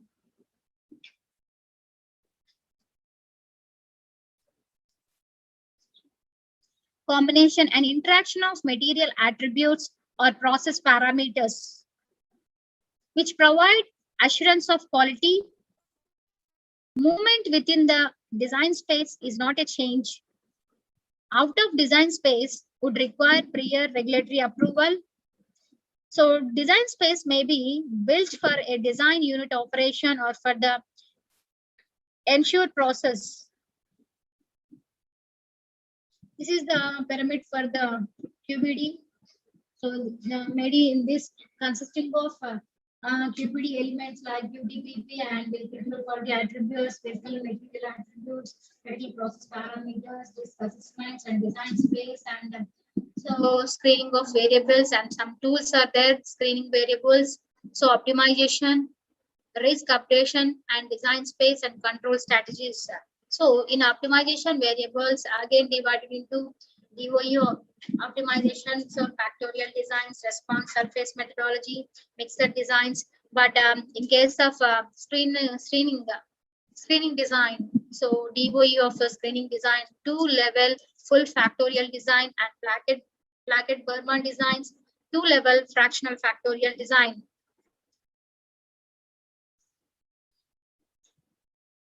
Screening designs, mainly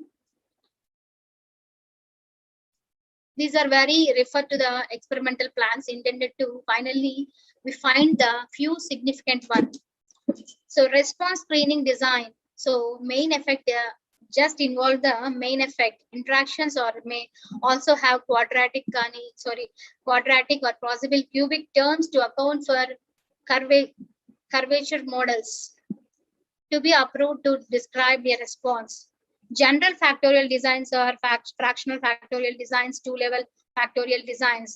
So we will discuss later Plackett-Berman designs and Box-Behaken designs, and we are going to explain about in tools only. So now coming to the tools. What are the tools applied in QBD? First tool is, there are prior tools of present aspects. There are prior knowledge, risk assessment methodologies, and mechanistic models, data analysis, and design of experiments. PAT, that is process analytical technologies. These are all tools of QBD. Now let us discuss about design of experiment.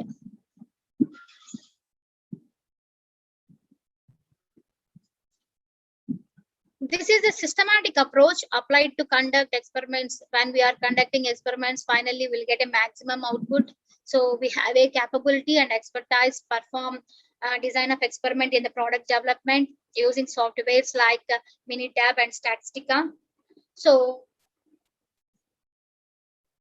design of experiment, I'll give some information about that. I will give you one example for that. In DOE, determine the relationship between factors affecting a process and output that process. It is used to find cause and effect relationship. So relationship between factors affecting process and out of that process, used to find cause and effect relationship. For example, effect of binder and disintegrant. Concentration is increased, mainly it affects on the disintegration time. Effect of lubricants concentration and blending time is increased, which is a subsequently effect on the dissolution time. Dissolution. DOE helps to minimize the number of experiments. We have to find the ideal formula, and the design of experiment create a robust process. So we want that hold up to change in environmental wise, humidity wise, ingredient wise variations. This design of experiment is a powerful data collection and analysis tool of the experimentation. So data, what about data? How to define data? Data, how to collect? So data collected from a process are usually evaluated for their characteristics like location wise, variations wise, shape wise. So locations is nothing but central tendency like mean, median, mode. Variations, that is nothing but dispersions. Standard deviations like variance, shape, normal distribution. There is some statistical terms in design of experiment. Mean is nothing but average value for all data points. That is x bar is equal to a sigma xi divided by n. So variance, it is a measure of variability. S square is equal to sigma x1 minus x bar whole square divided by n minus 1. So n minus x is the independent variable, x bar is the mean value, n minus 1 is nothing but a degree of freedom. Normal distribution, when data from the system is charted and often exhibit a bell-shaped pattern, is called distribution. So one example for design of experiment, that is crossing a river. While crossing a river, selection of one side, so which side is safe? So there is several parameters we observed, that is mean depth and standard deviations and maximum depths. These parameters we are going to checking while crossing a river. There is a different sites. Which one is the best site? So safe side, not best and safe side. So site 1 and site 2 and decisions. Parameters, site 1, site 2 and decisions. Mean depth, that is in site 1, 3 feet. In site 2, mean depth is 4 feet. In that condition, what about our decision? Consider crossing from the site 1. Standard deviation is 2.40 in site 1. in, for example, 1.20 in site 2, maximum depth present in 8.0 site 1, 5.0 in site 2. In that situation, what is our decision? If there is no other option, then the choice will be the site 2.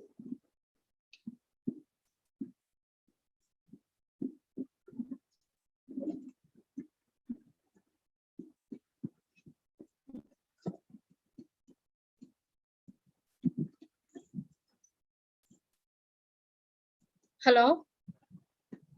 Hello? Madam, tell me, madam. Sir, it is not moved, sir.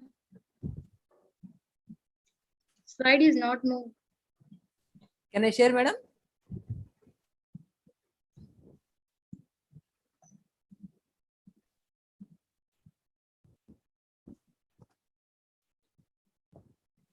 Madam, can I share? Oh, okay, sir. Sure, sir. 1 second, madam. Okay, okay, sir. No need, madam. If no need Oh. means I'll give you the permission, madam. Okay, sir. Okay, sir. Fine. 1 second. Design of experiment is over. Let me share, madam. Otherwise, Share it, sir. 1 second.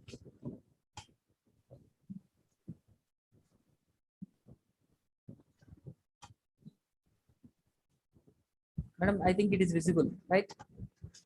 Sir, design of experiment, sir. 1 second. Control strategies applications. Sorry.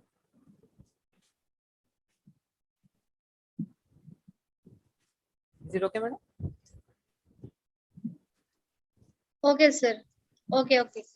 Next. Okay, sir. Thank you, sir. Next, design of experiment done by two methods, that is a screening.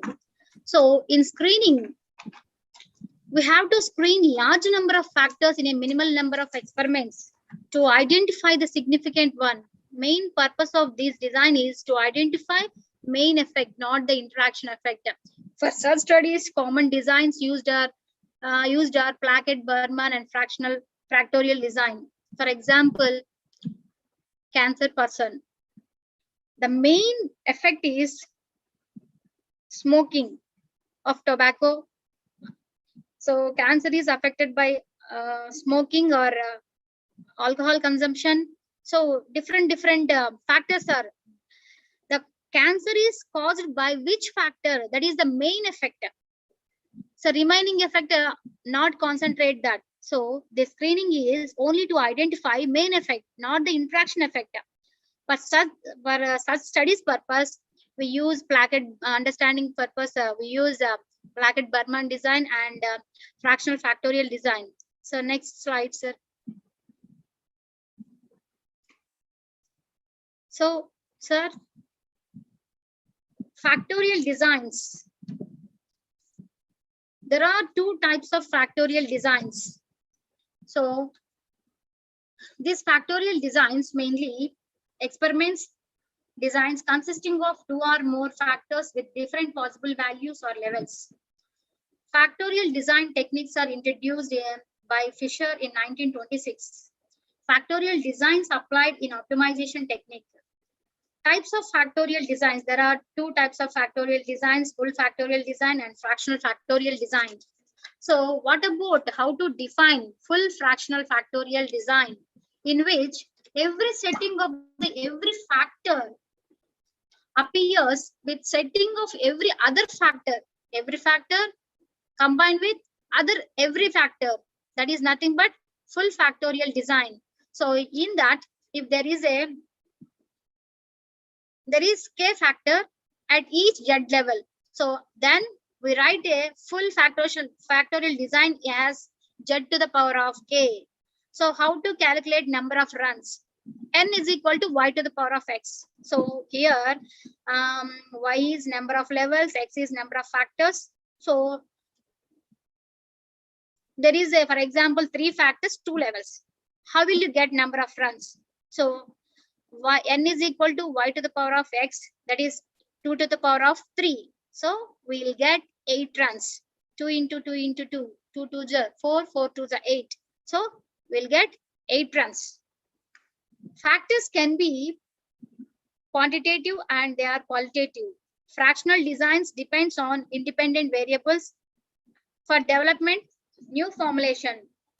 Factorial design also depends on levels as well as coding. Here, sir, I'm only now you're discussing about only factorial designs. Okay.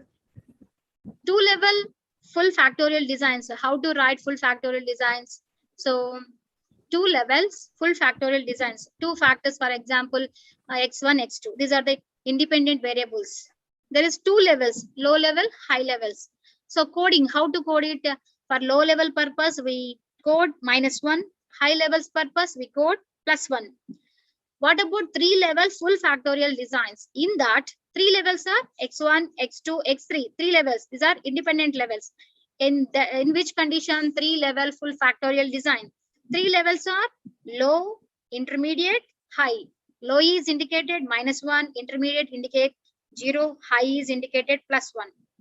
Coming to the fractional factorial design. So it is a number of factors or levels increases, number of experiments required exceed to unmanageable levels. In such case, number of experiments can be reduced systematically. That result design is called as fractional factorial design. Applied to number of factors or more than 5 levels combination.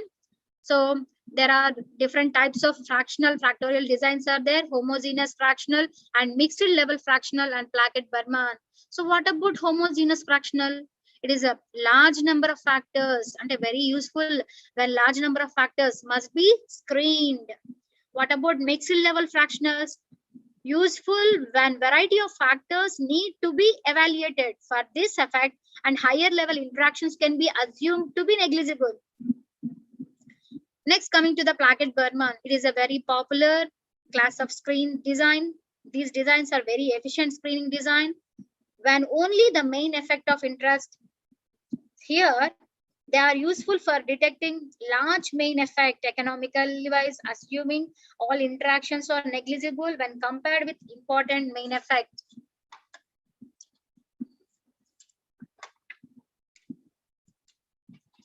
So factorial design was one example for that in chromatographic condition response. How to we explain that? So there is a one different parameters: is efficiency, retention factor, asymmetry, and retention time and resolution.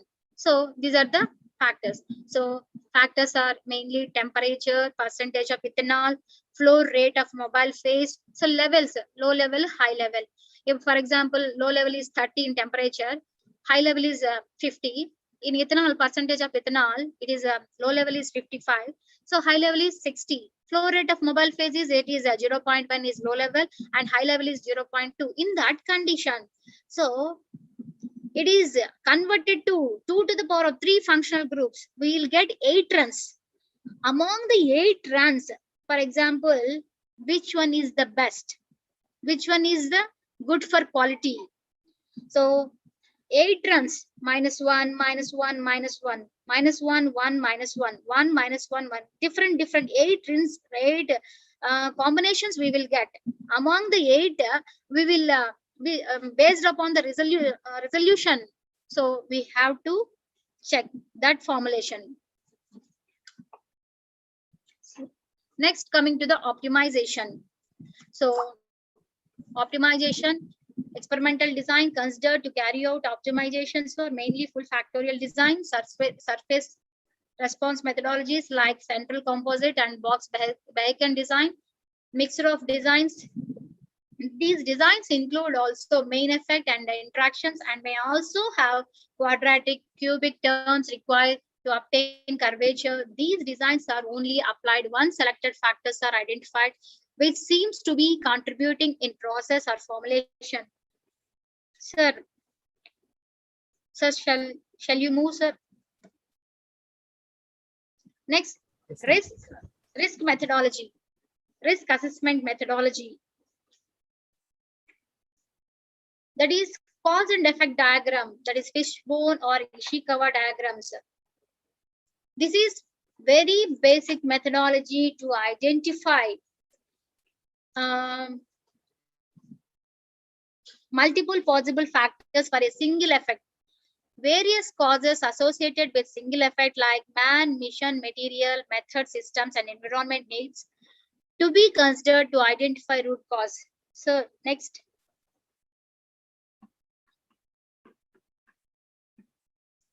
Fishbone diagram. So it is very important tool in a QBD. Fishbone diagram or Ishikawa diagram is a cause and effect diagram. Mainly, this fishbone diagram helps managers to track down the reasons for imperfection, variation, defects, or failure wise. So what is the use of fishbone diagram? How to help in managers? So it helps managers to track down the reasons for imperfection wise. It will give variations wise, it will respond defects wise, it will give reasons, and failure wise, it gives reasons. This diagram just look like a fish skeleton with the problems at its head. So any defects in the finished product, that is the head. So problem with the problem at its head. Causes for the problems feeding into the spine. So from environment side, method size, man wise, any problems will come across just feeding into the spine. System wise, material wise, mission wise, whatever the problems will come from environment wise, method wise, we have to feed into the spine of the fishbone diagram. Once all the causes that underlie the problem have been identified, so then managers can start looking for a solution to ensure that the problem doesn't become recurring one, doesn't become recurring one. So that is cannot repeat again. So can also be used in product development also, but here having some problem. Solving a product will ensure you new knowledge, new development will be popular. So people care about the problems you are trying to solve. So fishbone diagram tries to pinpoint, it is pinpoint from the starting to ending everything that wrong with current marketed offerings, so that you can or we can develop innovations that doesn't have any problems. So fishbone diagram is also great way to look for and prevent quality problems before they ever arise. Problem before they arise, used to troubleshoot before there is trouble, and you can overcome all or most of our troubles when introducing the something new.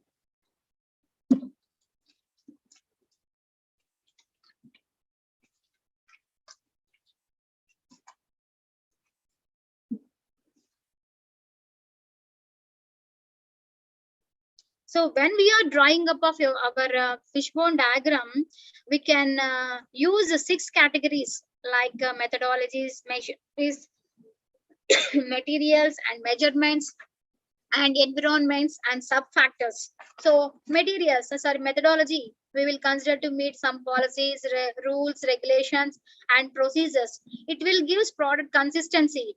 So machinery wise, assembly lines, robots, tools, and even computers also. The materials need to produce a quality product, can't be overlooked. So measurement, process measured and monitored to evaluate quality. Environment, in industry, anything outside the company's control that may impact on result. Sub-factors can be indicated by similar mini fishbones attached to the line indicating the category under considerations. So in environment conditions, temperatures, humidity wise, cleaning process areas, so like that. These are the sub-factors. So here, this fishbone diagram, there is a MS for 8 MS for identifying cause variation in the manufacturing, like material, missions, method, human power, measurement, and management and maintenance. So there is a 5S categories also useful for the used for the troubleshooting services in industry issues, suppliers, surroundings, systems, scope of skills, and standard documentation. Identifying the problem, how to get the bottom of it. When things go wrong, finding out exactly where the problem originated can be strict business. So in Talify analysts are there. They track the program and keep the records and will help the spot problems. We collect the problems and rectify the problems and solve that problems. Finally, we'll get a quality product. Next tool is failure mode effect analysis. So next one is failure mode effect analysis. This is important tool to evaluate potential failure modes in any process, quantification of risk by interactions of probability function of severity, occurrence, and detectability of any event can be done. The FMEA can be effectively performed with good understanding of process. Actually, FMEA failure mode effect analysis identify potential failure modes for product or a process. Mainly in that, we have to identify potential failure modes for a product wise or process wise to assess risk associated with those failure modes and to give a rank the issues in terms of importance, to identify and carry out corrective action to address the most serious concerns. Here one more point is that is a risk score and risk product number. How to determine the risk score and risk product number by multiplying scores for score of probability, score of severity, and score of detectability. RPN is equal to probability score multiplied with the severity score multiplied with detectability score.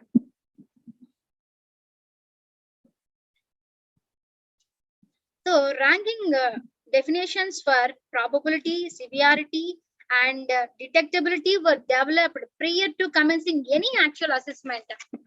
So here, after risk areas were identified, subject matter experts work to evaluate each risk.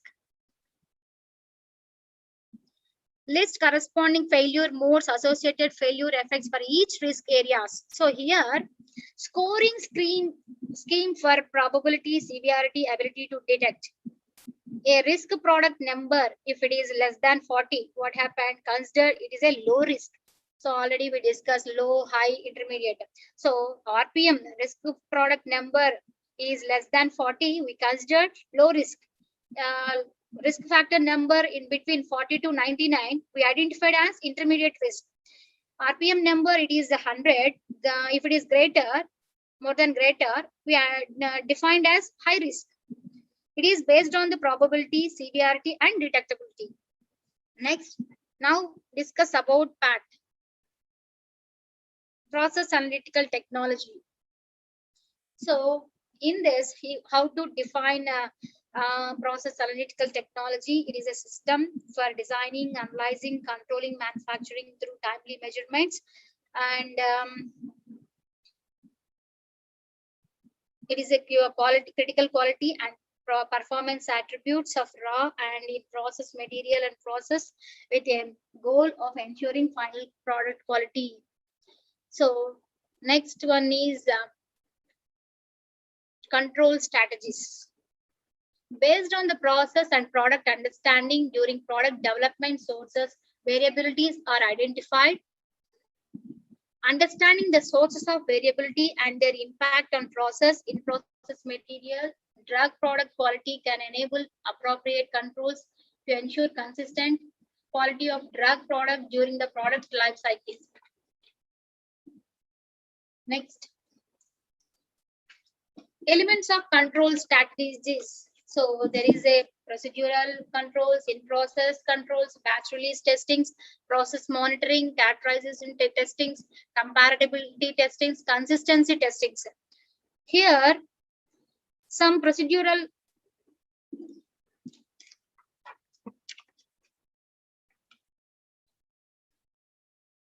Controls. A planned set of controls derived from current product and process understanding that ensures product performance and product quality. Control strategies include elements but not limited to input materials, input material attributes like drug substances, excipients, container closes. Equipment operating conditions, process parameters, in-process control, finished product specifications, controls for each unit operation, methods and frequency of monitoring control. 4 types of strategic controls are premises control, implementation control, special control, strategic, and surveillance. In-process controls. So in process, they are checked that the carried out before the manufacturing process is completed. In-process materials should be tested for like identity, strength, quality, purity. Batch releasing tests also include physical chemical properties, physical chemical testings. Like examples are impurities, microbial limits, impurities and nothing but residual solvents or metals like microbial limits.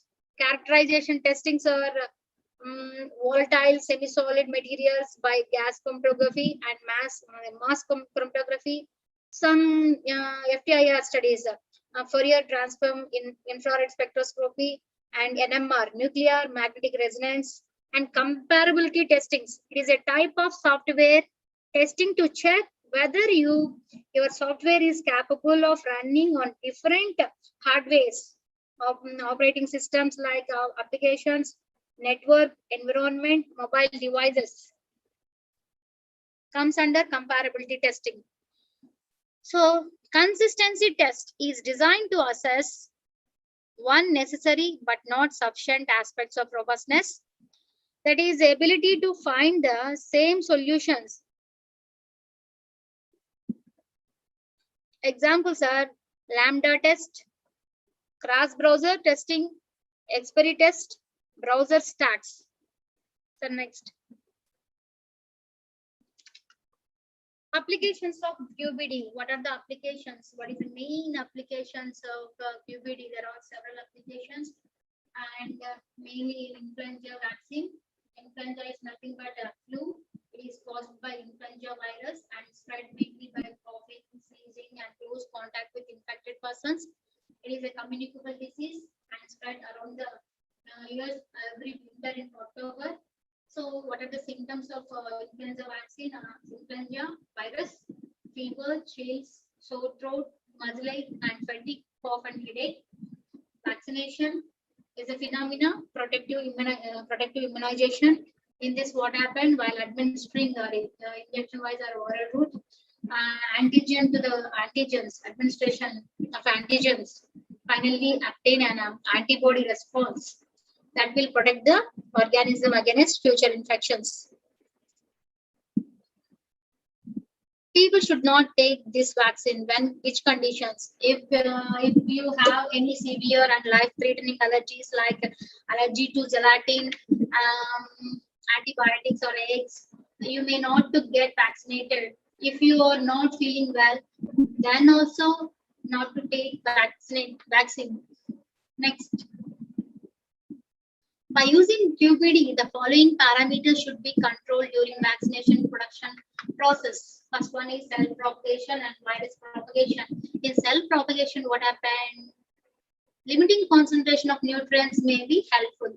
So, why? Because for optimal cell growth purpose.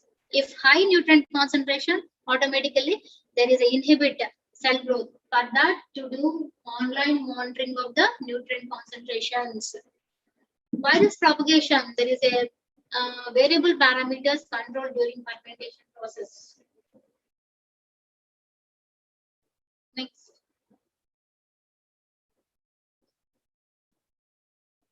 pH. The maximum effectiveness of fermentation can be achieved by continuous monitoring pH, that is, it requires the most favorable pH. Temperature. Temperature control is one of the important factor for good fermentation process. If the temperature is lower, It causes reduce the production process, product formation. If it is higher, it affects the growth of organism. For avoiding this, bioreactors equipped with heating and cooling system as per the requirements to maintain reaction vessel at optimal temperature.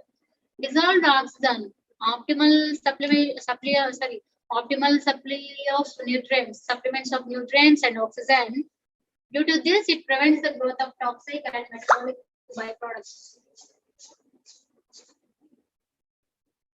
So next.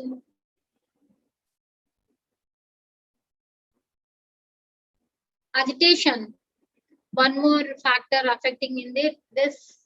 Good mixing also creates a favorable environment for growth and good product formation. If agitation is excessive, then it's damage the cell and increase temperature of medium. Foam formation, avoid this parameter purpose. So we have to add anti-foaming chemicals like mineral oils, vegetable oils, which lower the surface tension of the medium and causes foam bubbles to collapse. Also, mechanical foam control devices fitted at the top of fermenter. Next.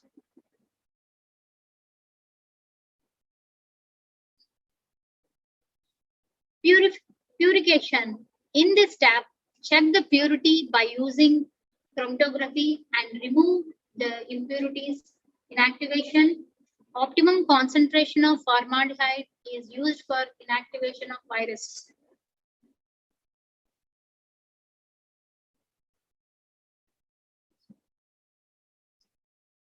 So these and all are the references for this QPD. And hard work builds talent. When the talent does it, work hard. Team note. Thank you very much for your patience. Thank you so much. Madam, there are 2 questions in the chat box, madam. Hello? So where it is, sir? Madam, there are 2 questions in the chat box. The first question is, what are the barriers of QBD? What are the barriers of QBD? Hello, not audible, sir. Madam, you are not, I'm not audible. What are the barriers of the QBD?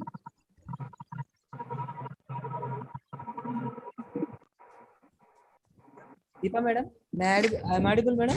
Yeah, sir. Credit, sir. You are audible. Madam, kindly read the question from chat box. Tell me, ma'am. Yeah, actually, there is one query from the participant. Questions: what are the barriers to QBD? Is there any barriers to QBD? Such that a question has been raised in the participant. Okay. There are several barriers, that is culture challenges and business challenges and implementation challenges.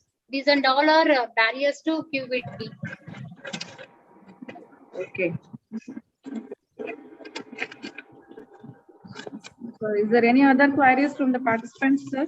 Madam, there is one more, madam. Ma'am, are there any softwares for factorial designs? There are those are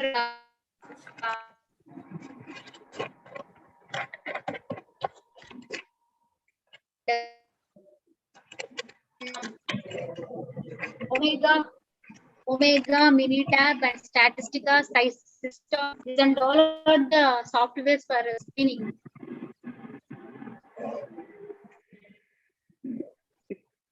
Thank you, madam. Thank you. Madam, Thank you, ma'am. Really, the presentation is very nice.